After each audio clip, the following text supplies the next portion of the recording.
ඔස්ට්‍රේලියාවේ Victoria ප්‍රාන්තයේ උපවෘත්තියේදී මධ්‍යම විහාරී ආරණ්‍ය සේනාසනය මගින් අන්තර්ජාලය ඔස්සේ සජීවී ලෙස ඉදිරිපත් කරනු ලබන ධර්ම දේශනා මාලාවේ අද ජූලි මාස 3 වෙනි සිකුරාදා ධර්ම දේශනාව පැවැත්වීම සඳහා වැඩම කරවදාරා සිටින්නේ පූජ්‍යපාද එක්පාද ශ්‍රීනන්ද ස්වාමීන් වහන්සේ. ගෞරවනීය ස්වාමීන් වහන්සේව පාද නමස්කාර පූර්වක සාදුකාරයක් පිළිගන්නු. සාදු සාදු සාදු. අද දිනේදී ධර්ම දේශනාව සඳහා ප්‍රතිපල සිටින අනුග්‍රහ දක්වන්නේ අනුර වීරරත්න මහත්මයාට කවුලේ සියලු දෙනා විසින් මීට වසර දෙකකට පෙර පරිවසක සියමෑණියන් වන කුසුම් වීරරත්න මහත්මියට ඉන් අනුමෝදන් කිරීම ආරම්භ කරගෙනයි. ගෞරවනීය ස්වාමීන් වහන්සේ ධර්ම ශ්‍රවණය සඳහා සෝදානම් සිටින පිරිස සීලෙහි පිළිපදවා ධර්ම දේශනාව ආරම්භ කරන ලෙස ඔබ වහන්සේට තම ගෞරවයෙන් මා ආරාධනා ප්‍රතික්ෂේප සාදු සාදු සාදු. හොඳයි කවුරු සිය සමාදන් වීම සඳහා নমස්කාරය කියන්නේ. නමෝ තස්ස භගවතු අරහතෝ සම්මා සම්බුද්දස්ස නමෝ තස්ස භගවතු අරහතෝ සම්මා සම්බුද්දස්ස නමෝ තස්ස භගවතු අරහතෝ සම්මා සම්බුද්දස්ස. බුද්ධං සරණං ගච්ඡාමි බුද්ධං සරණං ගච්ඡාමි ධම්මං සරණං ගච්ඡාමි ධම්මං සරණං ගච්ඡාමි සංඝං සරණං ගච්ඡාමි සංඝං සරණං ගච්ඡාමි ဒ ුතියං පි බුද්ධං සරණං ගච්ඡාමි ဒ ුතියං පි බුද්ධං සරණං ගච්ඡාමි ဒ ුතියං පි ධම්මං සරණං ගච්ඡාමි ဒ ුතියං පි ධම්මං සරණං ගච්ඡාමි ဒ ුතියං පි සංඝං සරණං ගච්ඡාමි ဒ ුතියං පි සංඝං සරණං ගච්ඡාමි တတိယံ පි බුද්ධං සරණං ගච්ඡාමි တတိယံ පි බුද්ධං සරණං ගච්ඡාමි တတိယံ පි ධම්මං සරණං ගච්ඡාමි တတိယံ පි ධම්මං සරණං ගච්ඡාමි တတိယံ පි සංඝං සරණං ගච්ඡාමි တတိယံ පි සංඝං සරණං ගච්ඡාමි සරණාගමනං සම්පුන්නං ආමභන්තේ පාණාතිපාතා වේරමණී සික්ඛාපදං සමාදියාමි පාණාතිපාතා වේරමණී සික්ඛාපදං සමාදියාමි අදින්නාදානා වේරමණී සික්ඛාපදං සමාදියාමි අදින්නාදානා වේරමණී සික්ඛාපදං සමාදියාමි කාමේසු මිච්ඡාචාරා වේරමණී සික්ඛාපදං සමාදියාමි කාමේසු මිච්ඡාචාරා වේරමණී සික්ඛාපදං සමාදියාමි මුසාවාදා වේරමණී සික්ඛාපදං සමාදියාමි මුසාවාදා වේරමණී සික්ඛාපදං සමාදියාමි පිසුනා වාචා වේරමණී සික්ඛාපදං සමාදියාමි සුනා වාචා වේරමණී සික්ඛාපදං සමාදියාමි පරුසා වාචා වේරමණී සික්ඛාපදං සමාදියාමි පරුසා වාචා වේරමණී සික්ඛාපදං සමාදියාමි සම්පප්පලාපා වේරමණී සික්ඛාපදං සමාදියාමි සම්පප්පලාපා වේරමණී සික්ඛාපදං සමාදියාමි මිච්ඡා ජීවා වේරමණී සික්ඛාපදං සමාදියාමි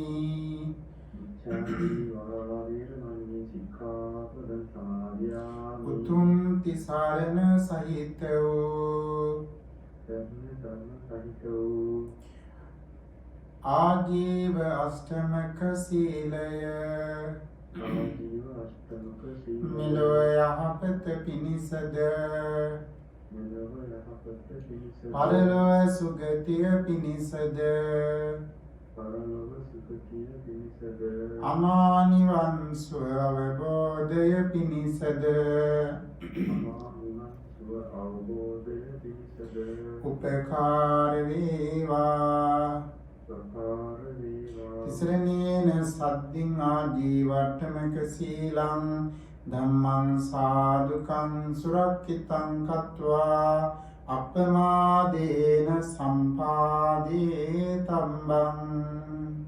ආමන්ත්‍රේ සාදු සාදු සාදු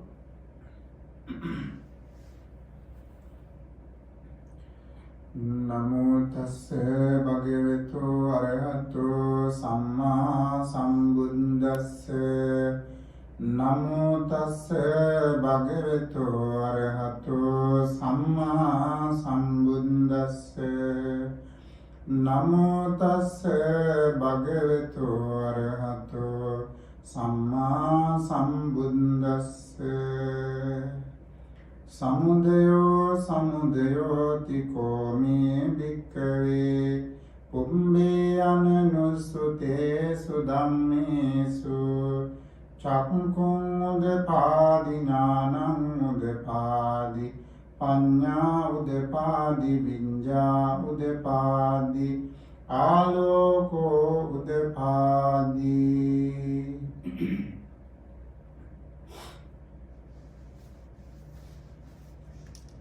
ශ්‍රද්ධාවන්ත කාරුණික පින්වත්නි අද දවසේ සුපුරුදු පරිදි මේ වෙලාවේ ධර්ම ශ්‍රවණය සඳහායි මේ හැමෝම සූදානම් වෙලා සිටින්නේ. අපේ ජීවිතයේ අපිට ලැබෙන ඉතාම උතුම් අවස්ථාවක් තමයි මේ සද්ධර්ම ශ්‍රවණය කියන එක. බුදුරජාණන් වහන්සේ දේශනා කරනවා දුර්ලභෝ මේ ලෝකේ දුර්ලභ කරුණු අතර දුර්ලභං සද්ධම්ම ශ්‍රවණ ධර්ම ශ්‍රවණය සද්ධර්මයේ ශ්‍රවණය කරන්ට ලැබීම තාමත්ම දුර්ලභ කාරණයක් හැටියට වර්තමානයේ අපිට බොහෝ සෙයින් අහන්න දකින්න ලැබෙන මේ ධර්ම කරුණු පිළිබඳව අපිට පහසුකම් ගොඩාක් තියෙන නිසා අසා ගන්න අපිට පුළුවන්කම ලැබෙනවා. හැබැයි මේ ධර්ම ශ්‍රවණය කියන කාරණය ඊටාම විමසිලිමත්ව සිදු කළ යුතු එකක්. ගොඩාක් අය ධර්ම දේශනා ශ්‍රවණය කරන්නේ තමන්ගේ නිවසේ ඉඳගෙන වෙන කටයුතු කරන ගමන්. එතකොට අවධානය ධර්ම ශ්‍රවණයට යොමු වෙනවා අඩුයි. ඒක නිකන් අර කවුරු හරි අහගෙන ඉන්න දෙයක් කවුරු හරි කියන දෙයක් පැත්තක ඉඳලා අහනවා වගේ ඇහෙනවා වගේ අපිට මේක ඇහෙන්නේ. සමහර වෙලාවට අපේ හිත ඒක වැටෙනවා සමහර වෙලාවට ඒක වැටෙන්නේ නැහැ.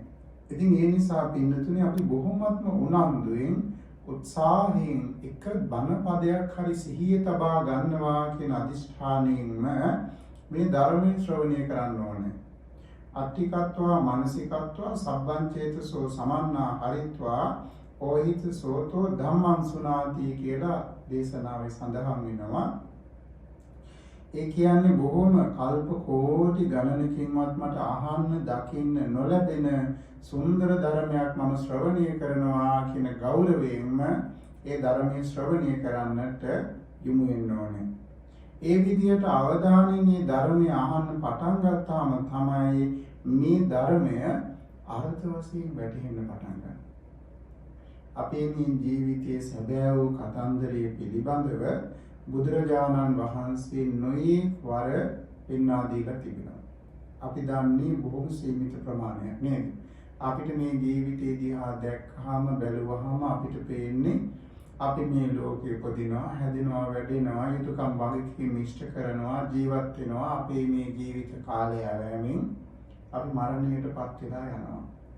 හැබැයි අපි ආවේ කොයි ලෝකෙ ඉඳලාද කියලා අපිට කියන්න පුළුවන්කමක් ඇත්තේ නැහැ. මරණයටපත් වෙලා අපි යන්නේ කොයි ලෝකයකද කියලා කියන්න පුළුවන්කමක් ඇත්තේ නැහැ. ඒ නිසා ආලෝකයක් පේන්නේ නැති නිසා, යන්න තියෙන ලෝකයක් පේන්නේ නැති නිසා අපි මේ අතර කාලය තුර බොහොම ප්‍රමාදීව වාසය කරනවා. එක්තරා මේ දිව්‍ය අප්සරාවක් හිටියා. මේ දිව්‍ය අප්සරාව බොහොම කැමැත්තෙන් ඒ දිව්‍යමය ස්පර්ශයන් ලබමින් සතුටු වෙමින් දිව්‍ය නෘත්‍ය ගීත වාදනයන්ගෙන් සතුටු වෙමින් හිටපු කෙනෙක්. මෙයා දිව්‍ය ලෝකෙන් චුත වුණා. ඒ චුත වෙලා කුසල කර්මයක විපාකයක් හැටියට නැවත මේ මනුස්ස ලෝකෙ ඉපදුණා. හැබැයි මෙයා ඒ චුත වෙච්ච එක බොහොම දුර්ලභ වාසනාවක්. ඒ මනුස්ස ලෝකෙ ඉපදුනාම ඒ මනුස්ස ලෝකේ ඉපදිච්ච වෙලාවේ මෙතුමියට ජාති ස්මරණ ඥානය පහළ වුණා. තමන් ගිය ආත්මේ දිව්‍ය ලෝකේ දිව්‍ය කුමාරයෙක් පිරිවරාගෙන හිටපු 500ක් දිව්‍ය ස්ත්‍රීන්ගෙන් එක්කෙනෙක් කියලා. ඉතින් මෙයා බොහොම දුකටපත් වුණා. අනේ මම එතනින් ගැලවුණා. එතනින් මේ ආපහු මේ මනුස්ස ලෝකෙට ආව නේද කියලා. ඒසා ප්‍රියමනාපෝ ස්වාමියෙක්, ඒසා ප්‍රියමනාපෝ පිරිසක් මට නැති වුණා කියලා මෙයා දුකටපත් වුණා. දැන් මෙයා ආවතන දන්නවද නැද්ද? මෙයා ආවතන දන්නවා. මෙයාගේ එකමික අදිස්ථානය ඒ ජීවිතේ පුරාවටම තිබුණේ. මොකක්ද ඒ අදිස්ථානය? අනේ මට ආයිමත් ඒ ස්වාමියා ළඟට යන්න ලැබෙන්න කියලා. එයා කරන සෑම හොඳ කර්මයක්ම හොඳ ක්‍රියාවක් එක්කම එයා අදිස්ථාන කරනවා. මොකද්ද? අනේ මට නැවතත් මගේ ස්වාමියා ළඟට යන්න අවස්ථාව සැලසේවා කියලා. එතකොට මේ දෙයට එයාගේ හිත යොමු වුණේ මේ අප්‍රමාදීව පින්දාම් කරන්න, ගුණධර්ම රකින්න මෙයාගේ හිත ඇදලා ගියේ මොකක් නිසාද? එයා දකිනවා මේ ජීවිතේ ලබාගත මේ මනුස්ස ජීවිතේ පුංචි සැපයට වඩා 100,000 ගුණයකට වඩා ප්‍රණීත වූ සැප සම්පත් ඇති භූමියක ඉඳලා තමයි මෙයා ආවේ. කවුරු හරි කෙනෙක් ගමනක් යන වෙලාවේ අතරමං වෙලා අනාථ වෙලා කිසිම හවුහරණක් නැතුව අසරණ වුණොත් එහෙම තමන් කොහේ කෙනෙක්ද කියලා ඔප්පු කරගන්න භාෂාව දන්නේ නැතුව නේද? භාෂාව දන්නේ නැති, එතකොට තමන්ගේ අනන්‍යතාවය සහතික කරන්න පුළුවන් දෙයක්වත් නැති කෙනෙක් කොහේ හරි රටක අතරමං වුණොත් එහෙම එයා හිටියේ බොහොම සැපවත් පරිසරයක නම් ඒ සැපවත් පරිසරයට එයා යන්න කැමති නේද නැද්ද? එයාගේ හැම වෙලාවෙම හිතේ තියෙන්නේ අනේ මට මේ ගෝත්‍රික සමාජයෙන් මිදිලා ආයෙත් මගේ රටට ය아가න්න ලැබේවා කියන සංකල්ප. ඒ වගේ මේ දිව්‍ය අප්සරාව මනුස්ස ලෝකෙ ඉපදුනා.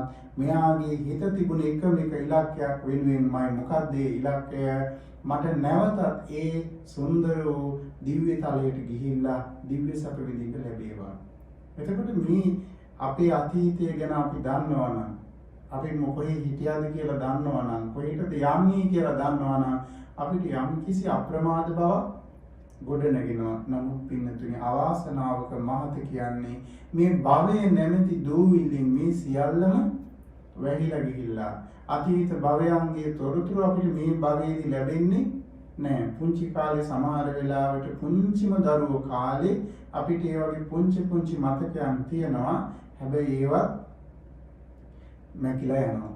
එතකොට මේ විදිහට ඒවා ප්‍රකට නොවන නිසා මැකිලා යනවා. මේ අනිත් ආරම්භන ගන්න නිසා මැකිලා යනවා. මේ විදිහට අපේ ජීවිතය අපි අසරණ භාවයට පත් වෙනවා.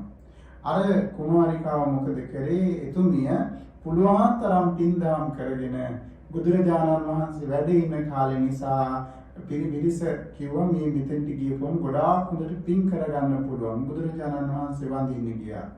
වන්දනා කළා. ඒ හැම පිනකදීම එයාගේ එකම අදිෂ්ඨානය මොකද්ද? මට ආයෙත් මගේ ස්වාමියා ළඟට යන්න ලැබේවා කියන ප්‍රාර්ථනාව. අනේ මේම ගිහිලා දවසක් මේ සද්ධර්මය අහනකොට ආන්යාගේ හිතේට තේරුණා මොකද්ද? අනේ මේ ලෝකේ නිත්‍ය එකක් නෙමෙයි අනිත්‍ය එකක්. මේ අනිත්‍ය වූ දුක්ඛ අනාත්ම වූ ලෝකේ අල්ලගන්න දෙයක් නැහැ කියලා මෙයාට පුළුවන්කම ලැබුණා සෝවාන් මාර්ගඵල අවබෝධයෙන් අග්‍ර අමා නිවන ස්පර්ශ කරන්න.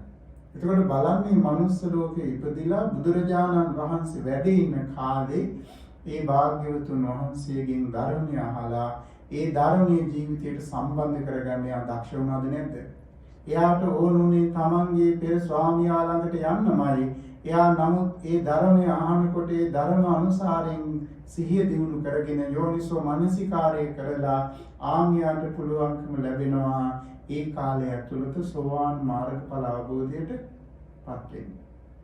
ඉතින් එතුමිය මරණයට පස්සේ නැවතත් ඒ දිව්‍ය ලෝකෙම ඒ දිව්‍ය අප්සරාව හිටපු තැනම දිව්‍ය අප්සරාවක් වෙලා ඉපදුනා. අරමුණ ඉෂ්ට වුණාද නැද්ද? ඉෂ්ට වුණා. හැබැයි අරමුණ ඉෂ්ට කරගත්තේ තථාගත බුදුරජාණන් වහන්සේගේ රැකවරණය නිසා. හැබැයි ඒ රැකවරණය తాවකාලික එකක් නෙමෙයි. ඒ ලැබිච්ච රැකවරණේ ඒ ලැබිච්ච ආශිර්වාදේ తాවකාලික එකක් උනේ නැහැ. ඉපෙදෙන මරණ සංසාරේ න්‍යාය ඉතර වුණා. එයාට ආය ආත්ම භාව 7යි තියෙන්නේ 8 වෙනි ආත්ම භාවයක් නැහැ. එතකොට මේසා පුණ්‍යවන්ත වූ ශාසනයක් ඇසුරේ අපි මේ ගුණ පුරන්නේ. එතකොට ඒ බඳු ශාස්ත්‍රෝන් වහන්සේ නමකගේ ධර්මයක් තමයි අපි මේ අසා දරාගන්නේ. ඒ බඳු වූ ශාස්ත්‍රෝන් වහන්සේගේ ධර්මයක් තමයි අපි මේ පුරුදු පුහුණු කරන්නේ. පින්නතුනි අපිට මේ ලැබිච්ච ලාභය ඉතාමත්ම මිහිරි, ඉතාමත්ම සුන්දරයි. ඒ නිසා හිත පිහිටවාගෙන මේ ජීවිතේ අපිට කොයි මොහොතේ නැති වෙලා යයිද කියලා කියන්න පුළුවන් කමක් නැත්තේ. ඒ වගේම අපේ ජීවිතේ අපි ඇති කරගෙන තියෙන මේ සම්මා දිට්ඨිය කොයි මොහොතේ පිරිහිලා යයිද කියලා කියන්න පුළුවන් කමක් නැත්තේ. අසත්පුරුෂ ධර්මයන් ලෝකේ වැහි වැහැලා, අසත්පුරුෂ සේවනයේ ලෝකේ වැහි වැහැලා, මේ අසත්පුරුෂ වන ගහණයෙන් මිදිලා අසත්පුරුෂ උතුමන්ගේ අසුර ලබාගෙන ධර්මයෙන් මේ ජීවිතය පෝෂණය කරගන්න ලැබෙනවා නම් ඒ තරම් වටින වෙනත් දෙයක් ඇත්තේ නැහැ. මොකද ඔබේ මේ ජීවිතයේ මෙලොව තුල ආරක්ෂා කරන්නේ රැකගන්නේ ධර්මයේ තුලින්.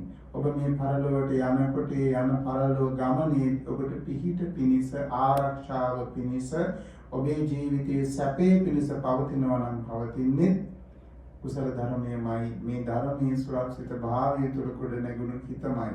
එහෙමනම් පින්නතුනි, ඒ බඳු උතුම් ධර්මයක් මම මේ ශ්‍රවණය කරන්නේ කියන ශ්‍රද්ධාවෙන්, ගෞරවයෙන්, ඊටාම හොඳින් නුවණින් විමසා බලමින්ම මේ ධර්මය අහන්න. සමහර අය ධර්මය අහන්නේ එක එක විදිවලට. නමුත් බුදුරජාණන් වහන්සේ අපිට පෙන්නනවා නිවැරදි ක්‍රමයට ධර්මය අහන්න කියලා. කොහොමද නිවැරදි ක්‍රමයට ධර්මය අහන්නේ? අපි මේ බුදුරජාණන් වහන්සේගේ ධර්මය අහනකොට තාම හොඳින් ශ්‍රවණය කරන්න ඕනේ. සුසුසති මනාව ශ්‍රවණය කරනවා. සෝතම් ඕදහති කන් යොමු කරගෙන අහනවා. දැන් අපිට ඈත තියෙන දෙයක් ඇහෙන්නේ නැත්නම් පොඩ්ඩක් අනිත්‍යයක් නිස්සද්ද කරලා නේද? කනටත් අතක් තියලා මොකද්ද මේ කියන්නේ කියලා අවධානයෙන් අහනවනේ නේද? ඒ වගේ අපි අපේ ජීවිතේ මේ ධර්මය අහන වෙලාවට කුමක්ද මේ කතා කරන්නේ, කුමක් ගැනද මේ කියන්නේ කියලා ශ්‍රද්ධාව පිහිටවා ගනිමින් අහන්න ඕනේ. කන් යොමු කරගෙන අහන්න ඕනේ.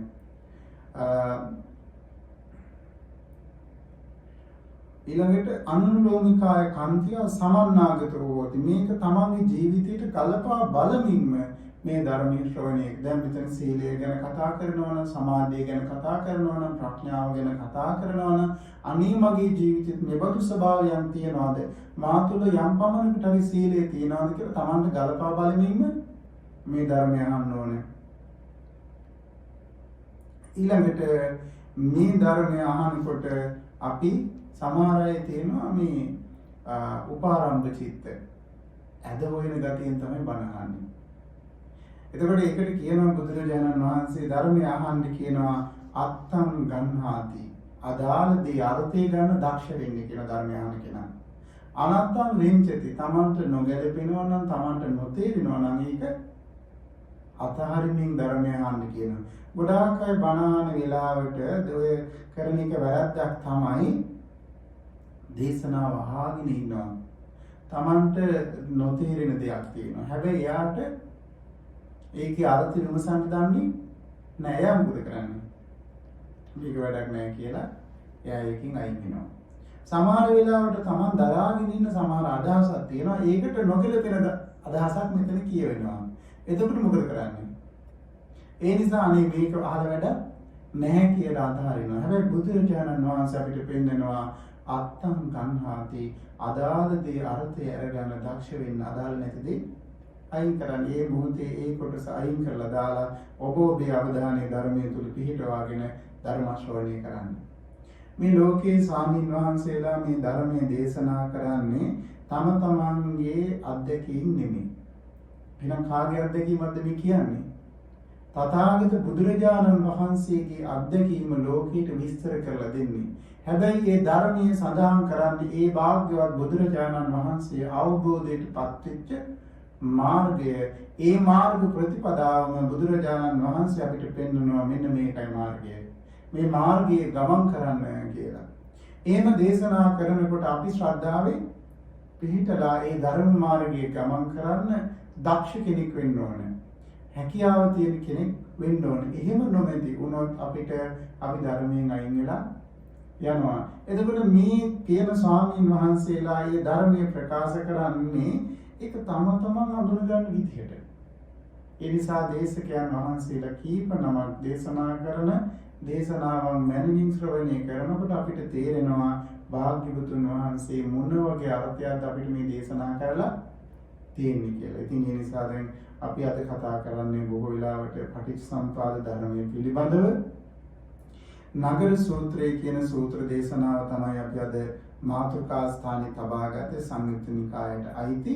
එතකොට මේ නගර සූත්‍රයේ සඳහන් වෙන්නේ භාග්‍යවත් බුදුරජාණන් වහන්සේ මේ උතුම් සුන්දර ධර්මයේ අවබෝධයට පත්වෙච්ච විදිය ගැන. ඒ අවබෝධ කරගන්න අවශ්‍ය කරන මූලිකම න්‍යාය ධර්ම ගැන.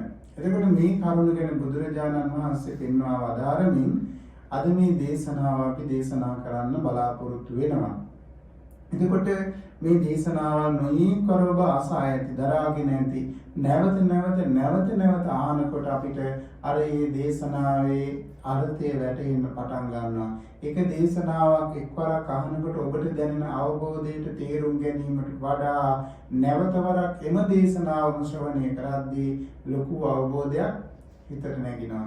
ඒ වගේම තව ආයමත් මේ ධර්මය ඇසුරු කරද්දී ඔබට තාම පුළුල්ව වැටෙන්න පටන් ගන්නවා. එතකොට හැබැයි එකපාරක් අහලා අනේ හරි ලස්සන දේශනාවක් කියලා අපි ඒක අතහැරලා දැම්මොත් අපිට අර අවබෝධ කරගන්න තියෙන අවස්ථාව ගිලිහිලා යනවා. අවධානයක් නැතුව නොයේක් වැඩපළ කරමින් ධර්මය අහුවොත් එතනදිත් ඔබට ඒ ධර්මයේ තාම මිහිරි තැන් ගිලිහිලා යනවා. සිහිය පිහිටවන්නේ නෑ. මෙතන ඉඳලා ඔබේ අවධානය ඒ සුන්දර තථාගත බුදුරජාණන් වහන්සේගේ ධර්මයේ වෙනුවෙන්ම යොමු කරගන්න ඔබ දක්ෂ වෙන්න ඕනේ. ඒ කාලේ බුදුරජාණන් වහන්සේ වැඩ සිටියේ සවැත් නුවර ජේතවනාරාමයේ. ඉතින් භාග්‍යවත් බුදුරජාණන් වහන්සේ දේශනා කරනවා පොබ්බේමේ භික්ඛවේ සම්බෝධා අනදි සම්බුද්දස්ස බෝධිසත්ත්වස්සේව සතෝ ඒතද හෝසි. මහණෙනි මේ ලෝතර බුද්ධත්වයට පත් වෙන්න කලින් අවබෝධ කරගන්න කලින් බෝධිසත්ව චිත්තයේදීම මෙන්න මේ විදිහට මගේ හිතේ සිහිය උපන්නා. කිච්ඡාවතායන් ලෝකෝ ආපන්නෝ ජායතිත ජීයතිච මීයතිච චවතිච උපජ්ජතිච. කුමන විදියකට මේ ලෝකේ මිනිසු උපදිනවද? ජායතිච ජීයතිත දිරනවද? මීයතිත මරණයටපත් වෙනවද? චවතිත චුත වෙනවද? උපජ්ජතිත උපදිනවද? යන මේ විදිහට බුදුරජාණන් වහන්සේ කුමන විදියකට මේ ලෝකයේ සත්වයා නැවත ඉපදෙමින් මැරෙමින් මේ විදියට මේ සංසාර ගමනේ යනවද කියලා මේ විදියට උන්වහන්සේට බෝධිසත්ව කාලෙම සිතක් පහළ වුණා කියනවා. අචිතපන අනිමාස දුක්ඛස නිස්සරණං නාප්පජානාති. අනේ මේ දුකේ නිස්සරණය ගැන දැනගෙන නැතුව ඒ වගේම ජරා මරණස්ස උදාසනා මීමස දුක්ඛස නිස්සරණං පඤ්ඤායිසති. මේ ජරා මරණ ගැන දන්නේ නැතු කොහොමද මේ දුකේ පැනවීම හොයාගන්නේ? මේ විදිහට නොඒක ආකාරයෙන් මේ ලෝක සත්වයා ජරා මරණයන්ටපත් වෙලා වාසය කරනවා. රැකවරණයක් නැතුව වාසය කරන්නේ කියලා බුදුරජාණන් වහන්සේ දැක්කා. එතකොට උන්වහන්සේ අවබෝධයටපත් වෙන්න කලින්ම මේ අනතුර දන්නවද නැද්ද? උන්වහන්සේට අවශ්‍ය වුණානේ දැන් බුදුරජාණන් වහන්සේගේ අභිනිෂ්ක්‍රමණයට මූලිකම වෙන හේතුව මොකද්ද? සතර පෙර නිමිති නේද? මහල්ලේ, ලෙඩේ, මලමිනියක් කියන මේ සුවිශේෂී ස්වභාවයන් තමන්ගේ ජීවිතයේ අත්දකින්න වේවි කියන සංකල්පන උන්වහන්සේට ආවා. හැබැයි අපිට පේනවා නේද මේ වගේ දේවල් ලෝකේ. වයසට ගිහිල්ලා ඉන්න අය අපි දකිනවා. සමහර අය වයසට ගියපු අය දැක්කම ඒ අයට මොකද කරන්නේ? අපහාස කරනවද නැද්ද? එක දරුවෙක් මහව මේ පොල්ගහ වෙලට එනවා. අපි යංගොඩ ඉඳලා දුම්රිය. ඉතින් නිතරම මෙයා මේ දුම්රියේ එනකොට එයාට ඉතින් හරි සතුටක් මේ පාරේ යන මිනිස්සුන්ට කෑ ගහන එක. මෙයා ඉතින් හැමදාම වයසක මිනිස්සුන්ට ඉතින් කෑ ගහනවා එක දේවල් කිය කෑ ගහනවා. එතකොට අරගොල්ලෝ කෝප වෙනවනේ. කෝප වෙලා බනින්ද මෙයා අනිත් පැත්ත එක hina වෙවි යනවා. මෙයා දන්නේ මේ වගේ කතන්දරයක් ජීවිතේ තියෙන්නේ කියලා. මෙයාට ඕනේ අර ඒ తాවකාලික සතුට සොම්නස ලබන්න කෑ ගහලා අනිත් පැත්ත එක hina වෙලා ඉන්න. ඉතින් මෙයා මෙහෙම කරගෙන ගිහිල්ලා එක දවසක් ආයේ විදිහට දොරේ එල්ලිලා කෑ ගහනකොට පාලමක් ළඟින් යන්නේ ආහක බලාගෙන ඉන්නවා. අර පාලම ළඟින් යනකොට යාගේ ඔළුව පාලනිය වෙදිලා කඳ කෝච්චියට වැටෙනවා. බෙල්ල ගඟට වැටෙනවා. අර ජීවිතය ඉවරයි.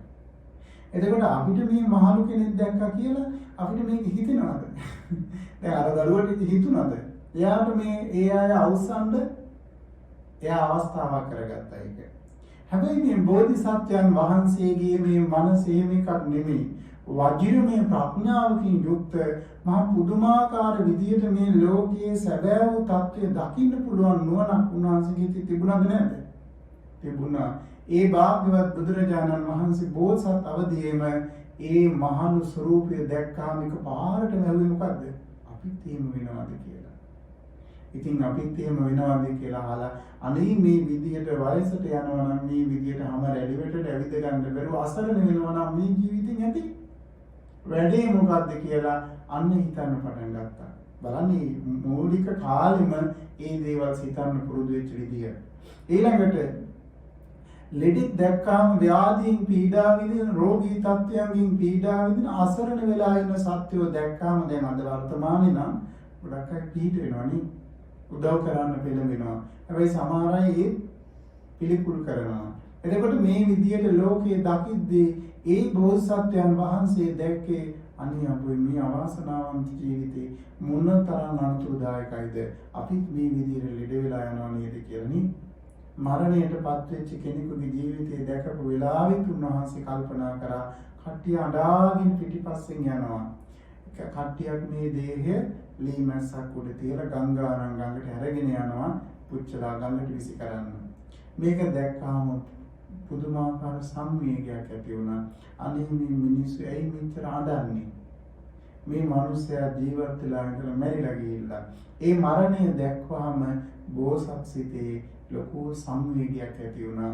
ඉතින් එදාම දුටු පැවිදි රූපය දැක්කම හිතුණා අනේ මේ කාම ලෝකේ මේ දේවල් වින්දනය කර ඉඳලා වැඩක් නැහැ. එහෙමනම් මම කොහොම හරි මේකට විසඳුම හොයන්න ඕනේ කියලා ගිහි ගෙදර අතහැරලා ගිහිල්ලා උන්වහන්සේ අර ගුරුවරු ළඟට ගිහිල්ලා ධ්‍යාන භාවනා කරලා එතකොට ආලාර කාල භග්ග ආලාර කාලා මුද්දක රාම පුත්ති කියන අය ළඟට ගිහිල්ලා ඉතින් මේ පුළුවන් ඉහළටම හිත දියුණු කරා. ඒ අයට සමහර වෙලාවට මේ ජීවිතේටම බැරි වෙච්ච දේවල් දැනුම තිබුණාට බැරි වෙච්ච දේවල් බෝධිසත්වයන් වහන්සේගේ තමන් වහන්සේගේ සිතින් එක මොහොතින් දැනගෙන ඒ தത്വයටපත් වෙලා ඔය ආකාසානං ඡායතන ආදී මහා පුදුමාකාර සුවිශේෂී ධානයන්ටපත් වෙලා ඒ වාගේ දොස් දැකලා ඒවා තේරියා.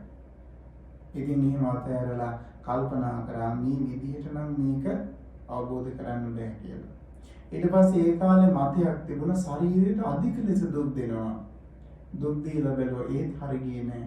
ඒ දෙකම අතහැරියා. අත්දැකීමක් හැටියට ප්‍රත්‍යක්ෂ කරගෙන නෙමෙයි අතහැරියේ. අත්දැකීමක් හැටියට ප්‍රත්‍යක්ෂ කරගෙන අතහැරියා. දැන් අපි දුෂ්කර ක්‍රියා කරනවා නම් කරන්න ඕනිද? නෑ. ඇයි බුදුරජාණන් වහන්සේ අවබෝධයට පත් වෙලා අපිට කියලා දීලා තිනවා පාර. හැබැයි එදා ඒ බුදුරජාණන් වහන්සේට මේ මාවත කියලා දෙන්න ලෝකේ කවුරුවත් හිටියේ නැහැ. ඒ නිසා තමයි භාග්‍යවතුන් වහන්සේ ඒ විදිහට දුෂ්කර ක්‍රියා කළේ. ඒ දුෂ්කර ක්‍රියා සමය ඉවර කරලා උන්වහන්සේ කල්පනා කරා මේ ජීවිතය මෙතනින් ගෙවිලා යන්න පුළුවන්. හැබැයි මේ අවබෝධය ලබන්න කොයිතරම් දුක් දුන්නත් ඒ අවබෝධය ලබන්න පුළුවන් කමක් නැත්තේ කියලා උන්වහන්සේ ආය කාය බල ගන්නවාගෙන එදා ඒ අසුත බෝධි මණ්ඩලයට වැඩම කරලා ආනාපාන සති භාවනාවෙන් ආරම්භ කරනවා. භාග්‍යවතුන් වහන්සේ සමාධිය දියුණු කරන්න නැවතත් పూర్ව යාමී පුබ්බේ නිවාසානුස්සති ඥානෙ ඒ වගේම මධ්‍යම යාමී චතුප්පපාත ඥානෙ උපදවා ගත්තා. දැන් මේ විදියට උන්වහන්සේ ඥානයන් උපදවාගෙන ආයමත් විමසා බලන මොකද්ද මේ ජීවිතය ඇත්ත මොකද්ද කියලා. ඇයි මේ මිනිස්සු ජරාවටපත් වෙන්නේ, ව්‍යාධියටපත් වෙන්නේ, මරණයටපත් වෙන්නේ? ඇයි මේ මිනිස්සු මේ වගේ ලෙඩ වෙන්නේ? ඇයි මේ මිනිස්සු මේ විදියට ජරා මරණ ශෝක පරිදේව දුක් දුම්නස් කියන මේ දුකෙන් පෙළෙන්නේ කියලා උන්වහන්සේ ආන්නේ බෝධිත්‍රම මණ්ඩලයේදී විමසන්න පටන් ගන්නවා. ඒ වෙලාවේ භාග්‍යවතුන් වහන්සේ මේ විදියට විමසන්න පටන් ගන්නකොට තමන් ළඟ තියෙන තැනින් පටන් ගත්තේ නේද? ජරා මරණ වලටපත් වෙන ස්වરૂපයෙන් යුක්තයි නම් ඇයි මේ ජරා මරණ වලටපත් වෙන්නේ? කොහොමද මේක සිද්ධ වෙන්නේ කියලා උන්වහන්සේ හොඳට විමසලා බැලුවා. ආමි විමසලා බලද්දී උන්වහන්සේට පෙනුන මොකද්ද? ජාති පච්චයා ජරා මරණ. මහණෙනි මට ඒ වෙලාවේ මම දැක්කා මොකද්ද? ජාති පච්චයා ජරා මරණ. ඉපදීම නිසාමයි මේ සත්‍ය ජරා මරණ වලට ගොදුරු වෙන්නේ. මේ ලෝකේ යම් දවසක ඉපදීමක් නැත්තම් සත්‍ය ජරා මරණ වලට ගොදුරු වෙන්නේ නැහැ කියලා. එතකොට ඉපදින අවස්ථාවන් ගැන විමසලා බලනකොට නොයෙක් අවස්ථා තියෙනවානේ. මිනිසෙක් වශයෙන් අපිට ඉපදෙන්න පුළුවන්, දෙවියෙක් වශයෙන් අපිට උපදින්න පුළුවන්, බ්‍රහ්මීෙක් වශයෙන් අපිට උපදින්න පුළුවන්, නිරිසතෙක් හැටියට අපිට උපදින්න පුළුවන්, പ്രേත ආපායේ ප්‍රේතයෙක් හැටියට උපදින්න පුළුවන්. හැබැයි මේ කොහේ ඉපදුනත් එකම දෙයයි මොකද්ද? ජරා මරණ වලටපත් වෙනවා. දෙවියන්ගේ ජරා මරණය ප්‍රකට වෙන්නේ නැහැ. ඒක ප්‍රකට වෙන්නේ අන්තිම මොහොතේදී. එයාට දාඩිය දානවා මරණයටපත් වෙනකොට. ඊළඟට බ්‍රහ්ම රාජවරුන්ගේ ජරා මරණ ප්‍රකට නෑ. ඇයි ඒ කල්ප ගණන් ආවස තියෙන. ඒකයි ඒ කාලේ තිබුණනේ බමුණන්ගේ මතයක් නේද? බ්‍රහ්මයා සදාකාලිකයි. ඒ නිසා හැමෝම ප්‍රාර්ථනා කරේ බ්‍රහ්මත්වය. බ්‍රහ්මත්වය වෙනුවෙන් තමයි යාලා ජීවිතේ කැපකලේ. ඒ බ්‍රහ්මත්වය ප්‍රාර්ථනා කරගෙන භාවනා කරමින් හිටපු අය ළඟට තමයි බුදුරජාණන් වහන්සේ අර ගියේ. ඒ අයගේ මාර්ගය ඉගෙන ගත්තාම උන්වහන්සේ ඒවත් වෙනින්ද දැක්කා. එතකොට මේ සියල්ලම අතහැරලා ඉදා බෝධිධර්ම මණ්ඩලයේදී උන්වහන්සේ විග්‍රහ කරලා බලනවා කුමක් නිසාද එහෙමනම් මේ ජරා මරණ හටගත්තේ? අන්න දැක්කා ජාති පච්චය. එහෙමනම් මේ උපදුනේ කුමක් නිසාද? භව පච්චය ජාති. එහෙමනම් මේ භවයේ සකස් වුනේ කුමක් නිසාද? උපාදාන පච්චය භව. උපාදාන සකස් වුනේ කුමක් නිසාද? තණ්හා පච්චය උපාදානං. තණ්හාව සකස් වුනේ කුමක් නිසාද? පස්ස පච්චය තණ්හා. එතකොට ස්පර්ශය සකස් වුනේ කුමක් නිසාද? සලආයතන පච්චය පස්සෝ. සලආයතන සකස් වුනේ කුමක් නිසාද? නාම රූප පච්චය සලආයතනං. නාම රූප සකස් වුනේ කුමක් නිසාද? අන්න විඥාන පච්චය නාම රූපං. විඥානය නිසා තමයි මේ නාම රූප හටගත්තේ. එතකොට මේ මෙතනදී භාග්‍යවතුන් වහන්සේ දකිනවා විඥානය හේතු කරගෙන නාම රූප හට ගන්නවා. නැවත නාම රූප හේතු කරගෙනම විඥානය පවතිනවා. තේරුණාද? එතනදී බුදුරජාණන් වහන්සේ එතනින් එහාට යන්නේ නැහැ. විඥානයේ සකස් වෙන්නට අවශ්‍ය කරන හේතුව හැදෙන්නේ මොකෙන්ද? සංඛාර පච්චය විඥානං කියලා භාග්‍යවතුන් වහන්සේ. එතකොට මේ විදිහට මේක දැකලා උන්වහන්සේ භාග්‍යවතුන් වහන්සේ මේක අවබෝධ කරනවා. ඉතින් එතකොට අපි විමසලා බලන්න ඕනේ මේ කෙටියෙන් කතා කරපු මේ ටික කොහොමද මේක මේ විදිහට ඒව මේතස කේවලස දුක්ඛ කන්දස සමුදයෝ හෝති. අනේ මේ විදිහටමයි නේද මේ සත්‍යය ඉපදිලා යන්නේ. මේ දුක්ඛන්ද හටගන්නේ මේ දේවල් මේ විදිහට නිර්මාණය වෙලා ආයමත් මේ භවය හදමින් මේ සංසාරේ නොසිඳව පවත්වන්නේ මෙන්න මේ කාරණා ටික නේද කියලා ඒ බෝසත්යන් වහන්සේගේ සිතේ අවබෝධය පහළ වුණා කියලා. මම මතක් කළා කතාවක්. මොකද්ද? සමුදයෝති කෝමේ බික්කවේ පුබ්බේ අනුනුසෝය සුතේසු ධම්මේසු. ආන් එදා කියනවා බුදුරජාණන් වහන්සේ බෝසත්ත්ව චිත්තයේදී ඉස්සරලාම අනේ මෙන්න මේකයි මේ දුකේ හට ගැනීම මේ විදිහටමයි මේ දුක හටගන්නේ කියලා මේ ගැන පූර්ණ අවබෝධයකටපත් වුණා. පුබ්බේ අනුනුසුතේසු ධම්මේසු පෙර නොඇසූ විරු දහමක් මම අවබෝධ කරගත්තා. දහම පිළිබඳව චක්කුම් උදපාදි දහම්මස පාල වුණා. ඥානං උදපාදි නුවණස පාල වුණා. අඤ්ඤා උදපාදි ප්‍රඥාව පහළ වුණා. විද්‍යා උදපාදි විද්‍යාව පහළ වුණා. ආලෝක උදපාදි ආලෝකය පහළ වුණා කියලා. එතකොට මේ කරුණු පිළිබඳ දැන් අපි දන්නවද නැද්ද? පටිච්චසමුපාදය කියන දේ පිළිබඳ අපි අහලා තියෙනවා, දන්නවා. පාලියෙන් කියන්නේ කිව්වොත් අපිට පොඳට ගිරව් වගේ අපි කටපාඩම් කරලා තියෙනවා. හැබැයි මේ ජරා මරණ කියන්නේ මොනවද කියලා අපි දන්නවද නැද්ද? දන්නවා. හැබැයි මේ මොනවද කියලා අපි දැකගෙන නැහැ. බෝධිසත්වයන් වහන්සේ ඒ වෙනකොට උන්වහන්සේගේ හිත හොඳටම තියුණු වෙලා තිබුණේ. දැන් අපිට සාමාන්‍යයෙන් මේ පටිච්චසමුපාදය ගැන හිතන්නේ එක කාරණයක් කියද්දී ඒ කාරණේ හිතන්නවට අමතරව අපි කොච්චර දේවල් කරනවද හිතින්? නේද? අපි මොකද කරන්නේ? අපි ඒ කාරණේ පැත්තකින් තියලා ඒකට පරිබාහිර දෙයකින් තමයි හිතන්න පටන් ගන්න. ලෝකේ මිනිස්සු මේ ජරා මරණ වලට චුට්ටක්වත් කැමති නැහැ. වයසට යනවට කැමති නැහැ. ලෙඩ වෙනවට කැමති නැහැ. මරණයටපත් වෙනවට කැමති නැහැ. දැන් මේ භයානක අවධියක් මේ ලෝකයට උද්ගත වෙලා තියෙන වෙලාවේ අපි හැමෝම ඒකට බයයිද නැද්ද? බයයි. නොයේ ක්‍රම වේද මේ මිනිස්සු ආරක්ෂා කරගන්න නොයේ ක්‍රම වේද. ඇයි මේ ලැබිච්ච අවස්ථාව අපිට කොයි මොහොතේ ගිලිහිලා යයිද කියලා කියන්න පුළුවන් කමක් නැත්තේ නෑ. ඉතින් සමහර රටවල් තියෙනවා දරුවන්ට මේ මරණය පෙන්නන්නේ නැහැ. කවුරු හරි නැති වුණොත් ගෙදරට ගිහින් නැහැ. මේ තේමද? මේ ගෙවල් වලට මිනිහ ගේනවද? නෑ නේද? එතකොට ගෙදරට මිනිහ ගෙනියන්නේ නැහැ. ළමන්ට තාත්තව පෙන්නන්නේ නැහැ මැරිච්ච තාත්තව. මේ භූමි දාන කරන තැනට අරන් ගිහිල්ලා භූමි දාන කරලා ලස්සනට මල් වවලා සරසලා මෙතෙන්ට ගිහිල්ලා පෙන්නනවා මෙතනින් තමයි තාත්තා දිවි ලෝකෙට ගියේ කියලා. එතකොට ඒ ළමයින්ට මේ ජීවිතයේ ඇත්ත ගැන තේරෙනවද පුංචි කාලේ? ඒ ගැන කියන්නේ යාලා බයයි, ඒගොල්ලෝ කැමති නැහැ. එතකොට මේ විදියට ඇත්ත වහනවද නැද්ද? වහනවා. ඒ ඇත්ත වහ මොකද කරන්නේ? බොරුව මතු කර පෙන්නනවා. ඒ වාට ඇලිලා යනවද නැද්ද? මේ ජීවිතයේ තියෙන විඳින්න මේක තියෙන සැපසේ ඉන්න කීයේ මොකද කරන්නේ? වෙනස් වෙන ලෝකය ගැන අවබෝධය ගැන කතා කරනවද? මේ ලෝකය නිත්‍ය සුඛ ආත්ම වශයෙන් දැකලා විඳින දේ ගැන කතා කරනවද? ඒ විඳින්න තියෙන දෙයක් හැටියට කතා කරලා මේ නොඑක ආකාරي අසත්පුරුෂ සංකල්පයන්ගෙන් මේ මනස පුරවනවා. ඉතින් ලෝකේ තියෙනවා මේ අකමැති දේවල් ලස්සන කරගන්න ක්‍රමවේද නේද? එක ටැබ්ලට් වර්ග තියෙනවා, ඉන්ජෙක්ෂන් වර්ග තියෙනවා, එක ආලේපන වර්ග තියෙනවා. මේ රූපය විනාශ නොවෙන්න ජරාවටපත් වෙන ස්වභාවය ටිකක් අඩු කරන්න. එතකොට මේ විදිහට දේවල් කරන්නේ කුමක් නිසාද? මේක හැමදාම අල්ලගෙන තියාගෙන ඉන්න නිසා.